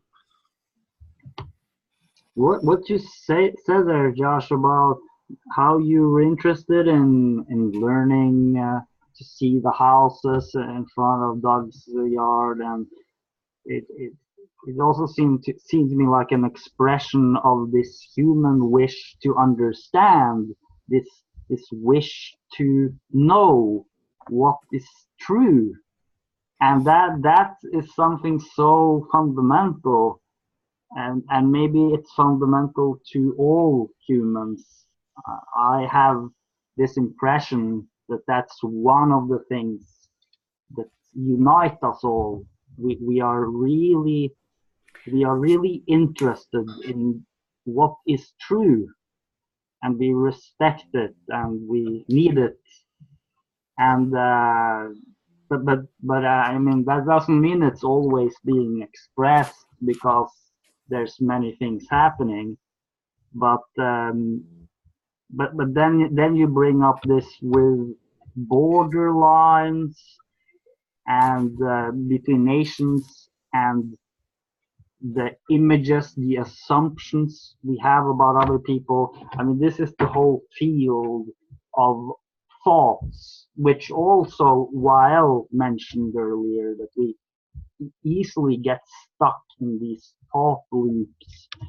And that, I just want to highlight that, because that seems to be one of the emergent themes that also occasionally keep resurfacing in these conversations. And it tells me that there's something very important there. It's about the relation between the map and the territory. And it seems that for whatever reason, we aren't ready or willing to throw away the maps.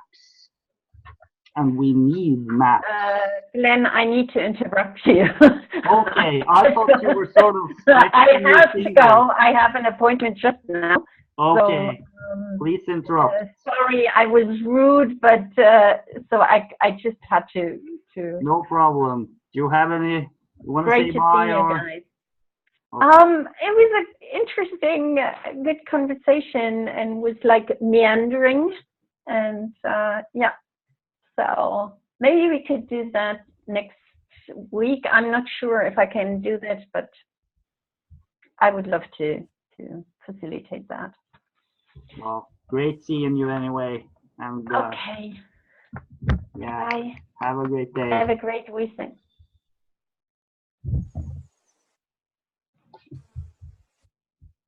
Meandering, that's a nice word. I like that. Meandering conversation. I don't even know what that means. It's just one of those. I kind of have a feeling what it means, but it's a little bit far away from me. And then I can enjoy just the sound of that word, meandering. If I could clarify, Glenn, it's like a river. Some rivers flow straight or down in one direction, and then some go around the rock, around the trees, meandering around. Yeah. So some people like a river that flows directly to the ocean, and others enjoy the different curves and the different flows of the water meandering. It is a good Right. word. Yeah, that's what I felt, and these conversations, for me at least, some of the best ones are when we really do this flowing movement, because you really get this feeling of these emergent grand themes that come up again and again, and I guess this relates to the point I just mentioned. Like we, if we're not ready to throw away all the maps, then how can we update the maps? And or how can we have a more sound relationship with the maps? Like sometimes maybe we should put them totally aside when we're listening to somebody, for example. Can I then really put all my maps aside? But then that doesn't mean I have to put it away forever. Maps have meaning now and then. Yeah, Josh. I know we're coming up to the top of the hour, so I was just going to do a closing checkout and sort of answer what you're saying about the maps. Is just in my closing checkout, bring up the idea of collective karma and collective purpose and collective needs. And that's why I think we still need nation states for a little bit, so that we can heal from the past history of what a nation did collectively. So thus, once that healing is done, meaning if we've done things that we're proud of, we can share it. And if we've done things we're not proud of, we can say sorry and ask for forgiveness collectively as a nation. And thus, when we feel whole as a nation, then we can let go of the lines and then maybe see if we want to merge nations together if our purpose aligns with the other nations. And I do think that's what we're doing globally. I've been watching the history of India for the last 7,000 to 8,000 years and watching how they merged their culture in ancient Greece with the cultures of Rome and Italy and Greece, and creating this trade between the two nations of spices and food, and how we merge together collectively. I think it's important for us to make sure that when we go into an agreement or a transaction with another nation, we have our values clear, like your values foundation, Doug. If those values aren't clear, we're bringing the problems from one nation over to the other that might not have those problems, and we're just passing along our problems to each other, as opposed to bringing each other into a better existence. We're just like crabs in a barrel, as many nations, like, not to go on too much of a rant in my closing checkout, but China has had a history of a beautiful culture and beautiful understanding of values and traditions, and they wiped it clean in the 1960s, and they're starting over. And so if they're bringing their version of communism / capitalism over to America, is that helping America, who's had its problems of breaking off from England, and your nation where you are, Glenn?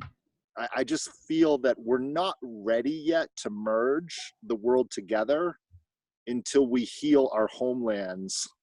And that's where I'm coming from as far as global collaboration challenges, is that we do need to solve the challenges in our small lined map before we spread out the problems to everybody else. Until we can solve our own problems, it's going to be difficult. And if there is synergy between the problems and the solutions, like, I'm really begging my fellow Americans to start asking other people around the world to come and join and be a melting pot. Because I think the beauty of America was in the early 1800s, we ask everybody, give me your problem people, your woes, and come over here and start anew. And there was this beautiful energy in the early 1800s of, you can do it differently in America, and the streets are paved with gold, and the western part of our nation is open to anything you want. Anything is possible in America. Come everybody, come one, come all.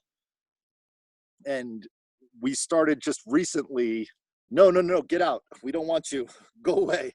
No, we and collectively, I hope that America keeps being that melting pot. And I did notice that, to speak globally on challenges, the minister, what's the word I'm looking for, of Japan. Do you know what that's called, Doug? The person that runs Japan?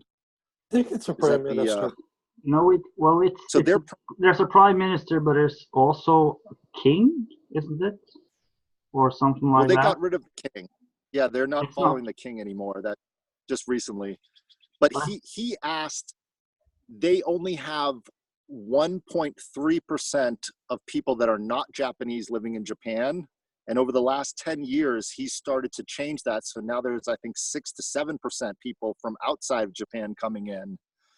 And that's what I think is needed globally, is for us to share populations and move, because there's going to be drought, poverty, and really bad displacement of millions and millions of people throughout the world. And if we don't create our homeland to invite those people in and spread it out, that's where the problems are going to happen. That's my closing checkout. Not to do too much of a rant, but the people that don't like to live in the communist / capitalist China, maybe they can move to Greece. And maybe the people that don't like to live in Greece can move to Africa, to certain countries, and the people that don't like to live in Africa can move to Canada.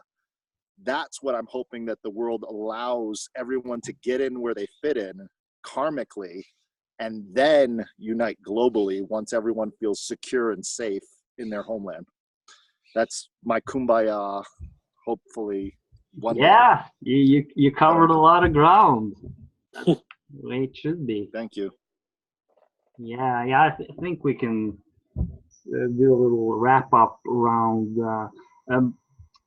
One thing that came to me when you mentioned China was that, in a sense, they do seem to be at the period. I don't know much about it, but it does seem to be a period there now when there is a wish for a renewal, I guess, to say that there's a certain sense of building something new that hasn't existed before. And it just came to me that whenever I hear the news mentions about China, there's never this point of view that it could go in many different directions. Let's help them go in the best direction. It's still the many versions of this that we presume that it is this and that, and that this is the essential nature of it. It's just another version of the theme we touched upon, about having an image, like we have an image in the so-called West about what the West is, and an image of what China is, and an image of what so-called communism is. So it's like, it's this endless cycle of these mental prisons that we just keep continuously reaffirming through the way we speak. And that seems to be one of the main obstacles that is holding all of humanity back, and therefore it should also be one of the opportunities. So yeah, I got a little derailed there, but it is important though. It is. Yeah. Yeah, I didn't mean to check out again, but what you just said helped me to clarify what I was really trying to say is, to solve global governance problems is to allow people that want to be governed in a certain way to live in the place that governs that way, so that there's not one governance for the world. I think that's insanity. But I do think that if we allow for people that want to live one lifestyle to live that way, and let people migrate to those governance structures instead of pushing that governance onto that place, that could solve the global governance problem. So we have multiple governing, and I think we're kind of there. If you travel the world, there's certain pockets of the world that govern a certain way. And Yeah. I watch a show, I know this is corny, but it's called House Hunters International. And they show what it's like, what the costs are to move to these different places in the world. And if you can figure out how to do that, and if the governments allow you to move, then we can all live in a place that's governed the way we want. It might take 100 or 200 years, but we can all, I think every nation is pretty clear about how they want to govern at this point. I know Brunei has a king. So if you like kings, you can move to Brunei, but you can't drink alcohol. If you like alcohol, probably you don't want to move to Brunei. And if you like solar power, you can move to the United Arab Emirates because they move off of oil, even though they have the most oil in the world at this moment. They have the biggest solar array in the world right now. So if you want to live on solar, Yeah. we're going to have to be patient. I think this governance thing of Bitcoin and figuring out a global governance is insane because we're still hundreds of years away of a global governance. Well, and I just want to be clear with that. In a sense, we have already a system, right? Which I have to break because I gotta run. I'm okay. out of runway. But Glenn, thanks for holding the space. And I loved where it went. And I'm sorry I didn't catch the beginning, but I was grateful to be here for the end. Yeah, great that you came in. So Yeah, bye. have a good day there. Yeah, I think we'll soon be wrapping it up. I don't know if you have any final things you want to say. I just wanted to mention what Jess Winder brought up about if we had a global system so everyone could have the basics like food and clothing, shelter, etc. If that could be in place, and if we could also have something to alleviate the isolation that many experience and the psychological trauma and various issues, to bring people to a healthy place, let's put it that way, a healthy functioning place, then obviously this whole issue with immigration would be less problematic. It would just automatically make the problem far less of a problem. And and of course already people are moving around, so we sort of have the system in place.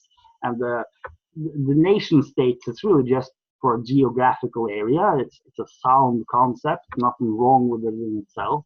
So I mean, so that's why that does seem to be the way to go. I mean, this is where I keep coming back. I mean, we have to begin with ourselves on the inside, and we have to begin with our closest relationships. And if we can find a harmonious way of functioning in our daily life, then that can happen other places, and that will transform everything. So, yeah, Jess Winder, you wanna There's one close off with some? one small question that needs answering, and that's going to be my checkup because I have to go. And that is language. I don't know how many languages are currently extant for 196 countries, and there must be at least 1,000 languages in that operative. So for us to become a global village, you have to have a common language. And I'm waiting for Google Translate to be able to do that with a pair of spectacles or something. So somebody speaking. They have that, Just Wonder. So once that happens, we will be a mighty step closer. And with that, I'm complete and I'm going. Bye. Great. Very Thanks, nice. Jess Winder. That was like the last bit of the puzzle. Stuff. Yeah. Wow. I was going to add one more thing with you, Glenn, if you want to stay for a second. Bye. Sure. Ciao, ciao. Bye, Jess Winder. Have a bye. Yeah.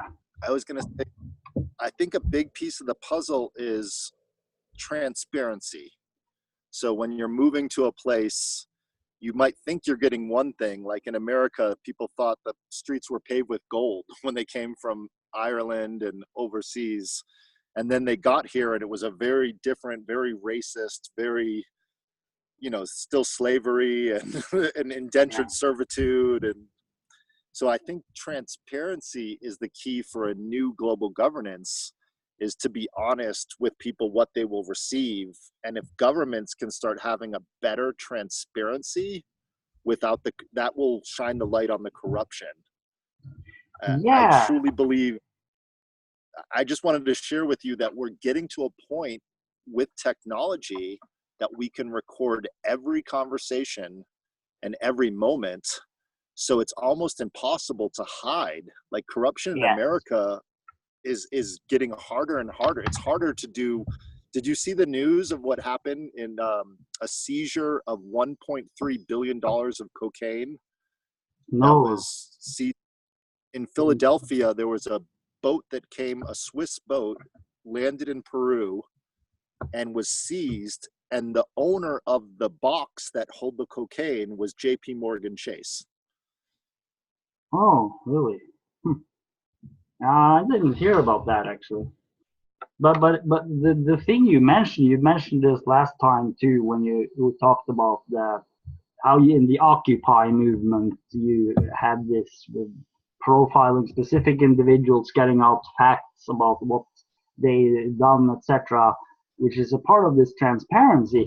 So yeah, transparency has to be a part of the solution, because Except tell you the second part of that story. Yeah. So we learned what they were doing, meaning the senators, the politicians, the people in power, and we were shining the light on them. And what they did was put people into our organization undercover to come in and put the blanket over our eyes so that we couldn't keep shining the light. Right. So blanket, does that mean to create distractions, basically? Distractions, disinformation, disruption, and chaos. So they had people come in, and we were being peaceful, but they had people in the crowd that took a rock and threw it through a window, and now our group was blamed for that. Oh, right, exactly. Because that's clearly happening on the internet today. There's clearly, in most stories, there's forces just bringing something in to distract. I just know it. And without sort of having to find out who or where that comes from, what if we have a system where we are, how can I put it, where we are very well informed about facts which we know to be true, and where we can very easily link those facts back to the raw data, even back to specific events that happen. Since, as you say, there is this ability to record everything, and if you do have beautiful intentions and you work for the common good, then in a sense you are much safer in such a situation. You're almost invulnerable in some sense, because even if you get hacked, even if all your data gets stolen, it doesn't really matter, because you don't really have anything to hide. And so that's what I'm wondering about, if we can get a system in place which is fact-based, and which is also around specific people and what we know about those people. But this is an important thing, and it relates to appreciation, which Gertrude mentioned. Let's say we have an organization like that, which, yes, it stores information about specific people, but it doesn't angle it towards trying to get them for everything wrong they've done. Let's put it that way. If there's something really bad, it's there in the record, right? And some will point it out. but the information system that I really believe in is one which can be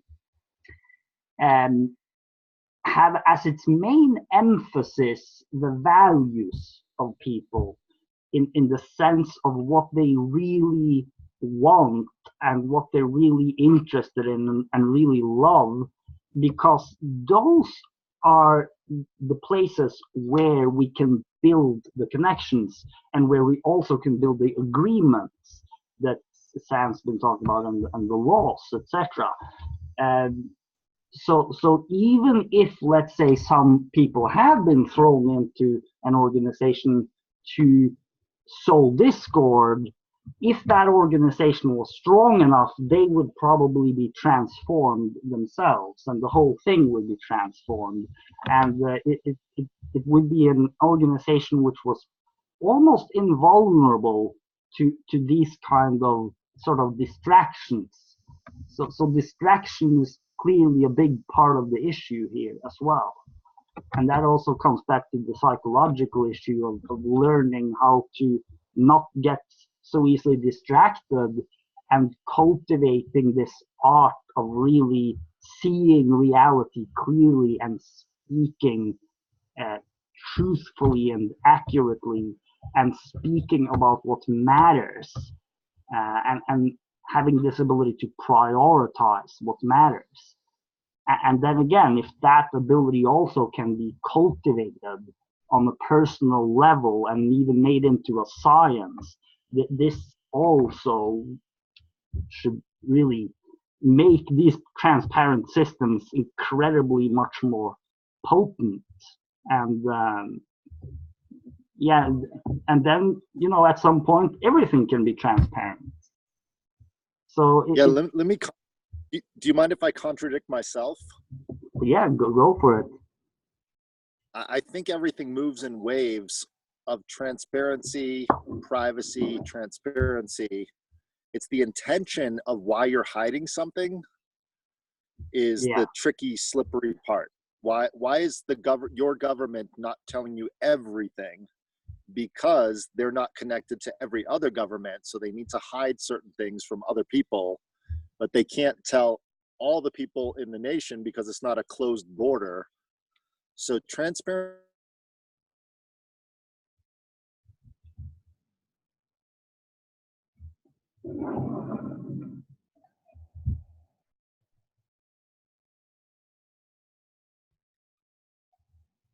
You just fell out there for a moment.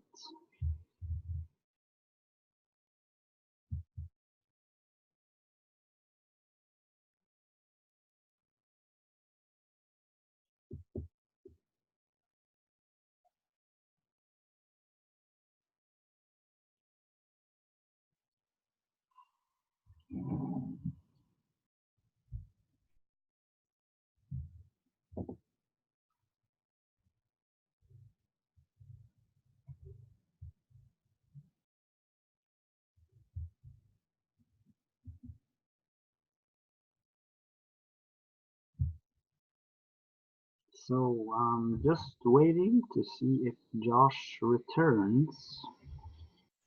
There's been some internet issues today.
Hello. Still there.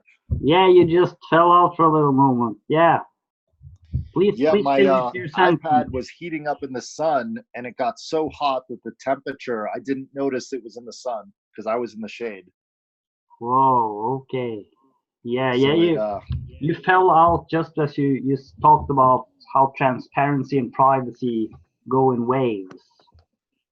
And, yeah, let me see if I can continue. Let me see. Hold on one second. Let me turn on. Hello, can you hear me? Yes. Yes. Okay, great. I just changed the volume on I'm on a different device. It should come back. Thank you for your patience. Yeah, I just really feel like transparency is not something that will heal or fix the world in the ultimate form, because it will create a big brother, everyone's watching everything, and then we don't have our privacy. So we need to have privacy as well. We can't be transparent, but in specific group and global governance, like if you're governing a nation, I think eventually if we can evolve enough to be able to tell everybody everything that we're doing, it will help the nation states form better decision making. And it will be good temporarily in order to see what's going on and understand. And eventually all the stories that are false stories and corrupt stories, they can shine the light on those stories so we know the truth. But as we're evolving, I don't think we should always be transparent, because there's an argument. If you watch the latest talk from Edward Snowden, the guy who showed what the NSA is doing. I haven't seen that, but I just want to say that I'm not saying that like everyone needs to tell everything, show everything. First of all, because it's clearly physically impossible. Is one relatively relevant point, that it's obviously totally impossible to see what everyone is doing at any given time. So we will always have to filter, right? But the idea I just wanted to mention was, let's say that you have some things that are public and you have some things that are private, but let's say there is a computer or something that surveils everything we do, so that what we say and do could potentially come out later, but it probably won't, right? So there is an element of privacy there, which is very important. Just like, most things, even in public, is effectively relatively private, because there's so much stuff going on in public, nobody can see it all, right? So that's an interesting point. So there's clearly going to be degrees of privacy and transparency. Except for the fact that everybody put a microchip in their pocket with a video camera and an audio device. Yeah. And we all microchipped ourselves. So, yeah. And we're microchipping the rest of the world. So there is something in place, and the United States government has been using that for the last 15 years. So did you see the patch on Zoom this week? Did you hear about what happened for people with Macintosh? No, I didn't hear about that. There was a security problem with Zoom where people can break into your camera and watch you when the Zoom is not on. Okay. Yeah, that's, that's...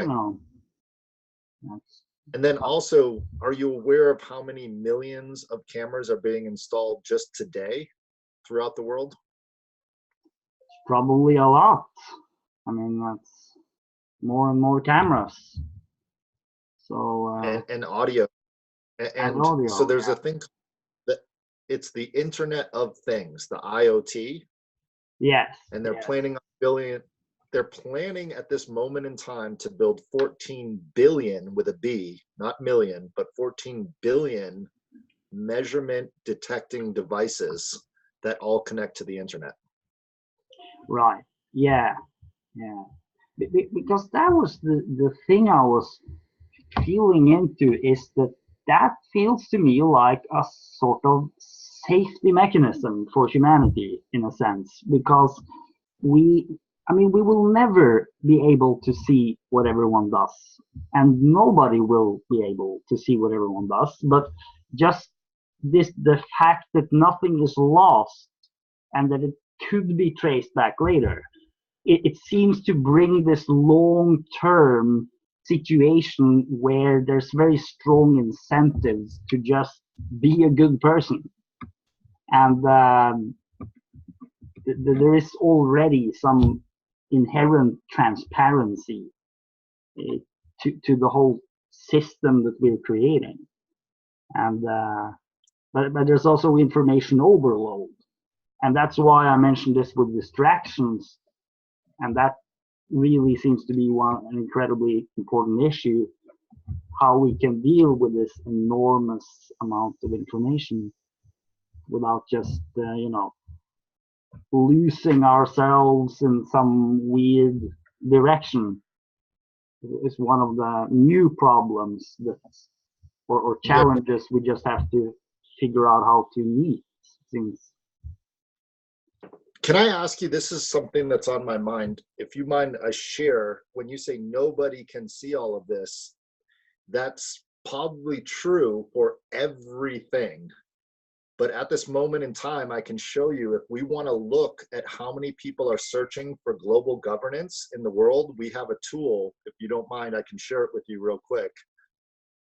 Yeah. I think you shared something like that last time. Was it the heat map?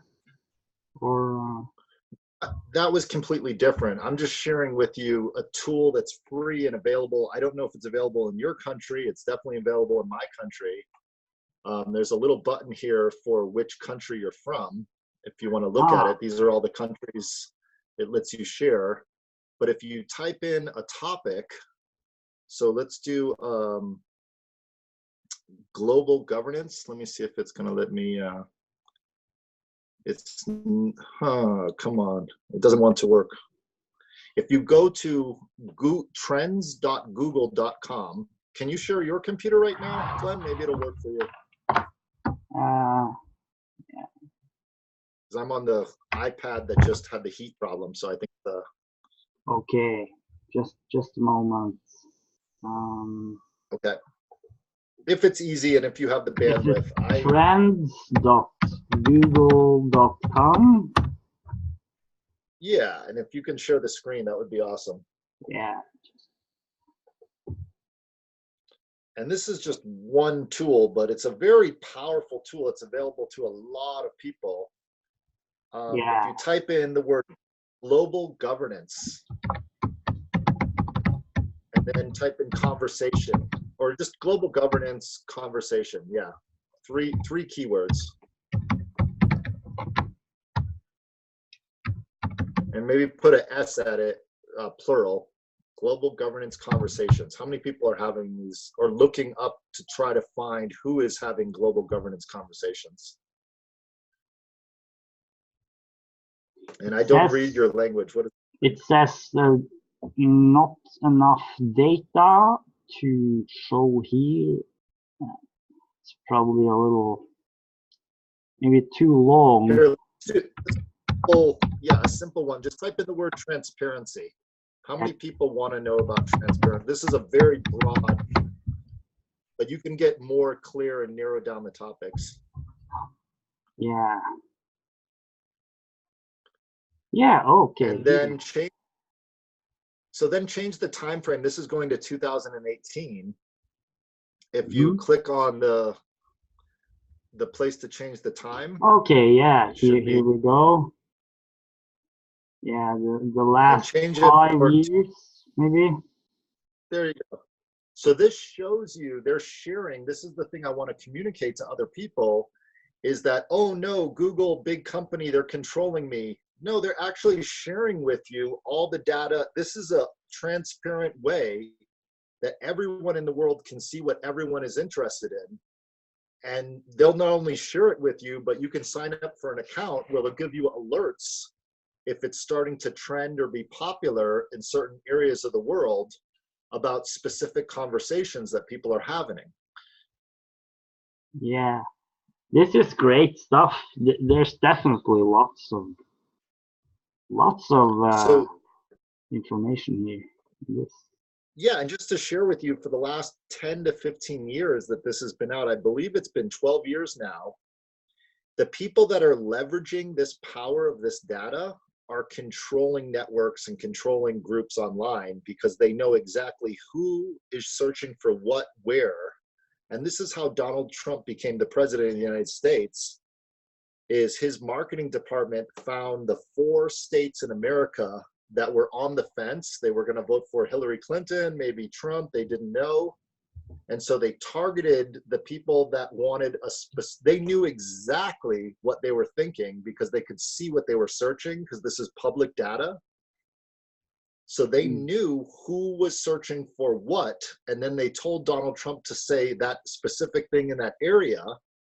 And then they also created a multi-million-dollar ad campaign for those people to make sure that they swung it in Trump's direction. And that's why he became the president, is because these 4 states, they lost 4 million jobs.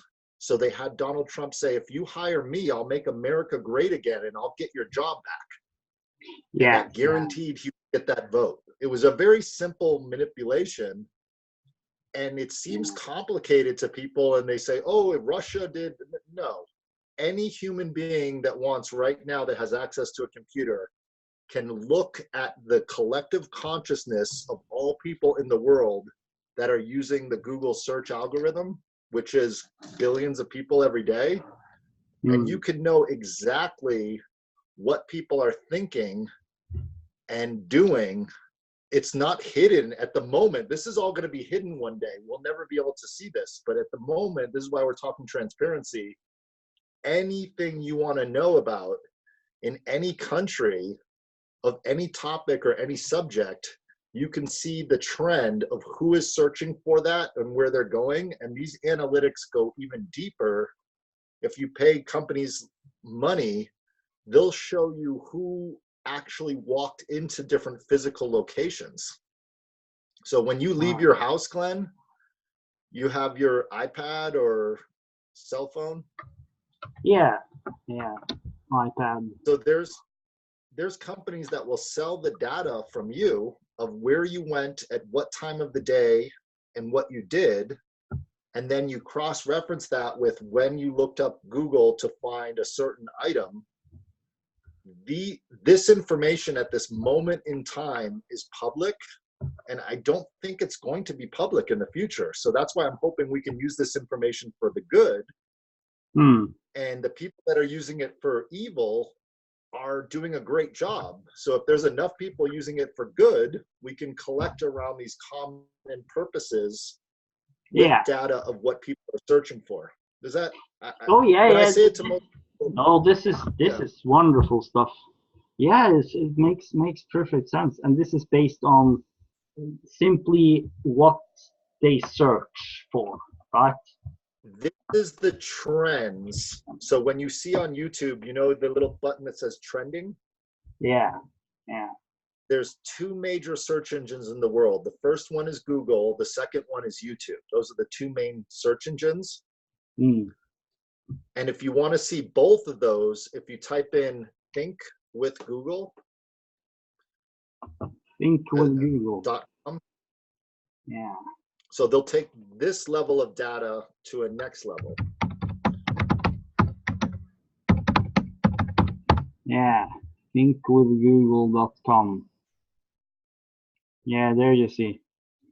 So this allows you to compare one idea against another idea and see both the data of the Google search and the YouTube search together in one. Yeah. And when people say Google is an evil company, if they were so evil, why did they let the public use this data? Why, if they're so evil, why are they allowing this? They're not evil, I think. Maybe they are. I don't know. But no more evil than most of us. Well, no, maybe maybe they're so evil, they're allowing us to see this data so that we use their thing more to gain more power for the system. And it's, who knows, but at this moment in time, I just want to communicate to the world that all the data that you want, let's just be clear with my words, not all the data, but I would say 60 to 70% of all the data in the world right now, if you know how to access it with sites like, these are the public sites. There's private sites that have even more data. At this moment, they're accessible. And they won't always be accessible. Eventually they'll turn this off. And the only way to get the information, and this information is also being manipulated. But right now it's a lot easier to know. I can tell you exactly, if you use Facebook's advertisement, it was better a few months back. It's getting worse and worse, but I could tell you people of a certain age in a certain place that watch certain TV shows that are searching Google for certain things. I can give you that exact group of those people. That is incredibly valuable. Yeah. Of course, it's important just to point out, of course, that the data which is not included in any of this is, of course, to do with what hasn't been so far manifested. In the sense, there's this idea, this formulation, I think it's from Alfred North Whitehead, who talked about what has not underwent the formality of actually occurring, so that there may be various undercurrents of, let's say, human interests that for whatever reason haven't yet flowered, which is another field. Yeah, with the amount of people using this tool, if you went back to the first one, the trends, and you type in Gurdjieff, you can see what parts of the world people are interested in Gurdjieff. If you type in Gurdjieff at the very tip top, it'll tell you who's searching it, how many times they search it, where do they live, what city they're located. You can see this. Yeah, at the top, wait a minute, is that? Yeah, anyway, yeah, there we go. See where it says the plus? Yeah, here it is, yeah. And you can compare and contrast how many people are searching for Gurdjieff and how many people are searching for global governance, and then contrast the different trends too. The little plus button at the top lets you see them side by side. Yeah. But if you scroll, if you do the 5-year and then you scroll down, look at the different parts of the world of the interest and what time they were in. Like in 2004, it was more than in 2018. Yeah, exactly. Yeah. Yeah, this is super interesting. I'll definitely go in and look at this thing. Well, I think before we start having these random communications and global conversations, we should know who we're talking to, where and when, and understand what other people are thinking instead of just guessing and conjecture and assumptions. Of course. But that is, of course, where this practice of listening comes in, obviously. But this is I think this is a form of listening. I think the noise and the chatter is here. Sort of listening to larger trends, and it's this is. But you can dive as deep as you want into, meaning if you scroll down a little bit more and see the more data. If you keep scrolling, you can even go to specific. But you'll Colorado. See people that search for Gurdjieff also search for. That's what I want to show you. Not just the location geographically, but the thought process. If you go back. Yeah. They also scroll down. Yeah. Exactly. Is it? Wait, I don't think you're seeing it, but usually I can't tell. I don't speak your language, so it's hard for me to read what this is saying. But can you click on the word right there, Gurdjieff Foundation? This is where you dive deeper. Yeah. And then Yeah, I'll have definitely. fun, play with. You'll Yeah, see I'll play with what it. I notice. Yeah, when you do this with the global governance or the GCC dynamic governance, global governance, you'll see the people that are looking for global governance are also looking for Bitcoin and transparency, autonomy, freedom, and you start to see the thinking patterns of the world, and it really helps because you're in America right now, but you can change this to other countries. You don't have to just be in America. Exactly. What does that mean at the top, if you don't mind? UTFORSK. What is that word? It means explore. Explore. Okay. Yeah, sort of explore. Yeah. Well, this is super. I'm definitely gonna look at this. Yeah, I'm just gonna Thank you for. stop the share screen. But yeah, this was great that you told me about this. Yeah, I think if we want to know what other people are doing, instead of trying to talk in a circle, create little groups, have tiny little polls of 100 people, this is bullshit. It's not bullshit information. It's not. This isn't what the real world wants. And I'm not saying that the Google Trends is the accurate information, but there's layers of discovery. Yeah. And I feel like if you go to certain countries and search, not all countries are on Google. Like China is not allowed to use Google. Right. Yeah. But many countries are. And many more will be. But Facebook also gives you all of this data. There's a thing called Open Graph, and they're sharing. And I just feel like if we were a little bit more awake and conscious, we can have better conversations by inviting people that want to have these topic conversations to this. And like same thing Jaswinder said, is speaking the same language. I noticed in the GCC, I speak English, but I also have a language of technology and compassion that is two different sub-languages of English. I can speak the technology language and then the compassionate language of Dharma, of Hindu words, of... Yeah. We have to learn to speak each other's language first. I think Jaswinder's absolutely right. We need to spend more time. That's a very big and important issue for sure. If there could be a global language. I talked a little bit with Aaron Perlmutter about that. Well, he's quite What did he say? Well, he mentioned Esperanto that has been created for this purpose, and it's clearly very interesting. I mean, I have some ideas about whether we could have something like that in a sort of cartoon format. If you had a program that could translate sentences into patterns of movement in space, which I think is maybe one of the connecting ideas that could that relate to the meaning of all words, at least parts of the meaning. So, but that's obviously a big issue. So, I think, but it's worth reflecting on for sure.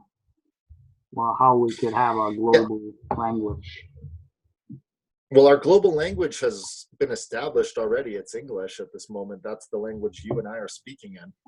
Yes, of course. But then there's many layers, as you say, and also different. People mean different things with the same words, and so. But yeah, that's super interesting. Well, I think on that note, I think maybe we'll wrap it up. This has been super. So we've touched upon all of the great stuff as usual. So thanks a lot, and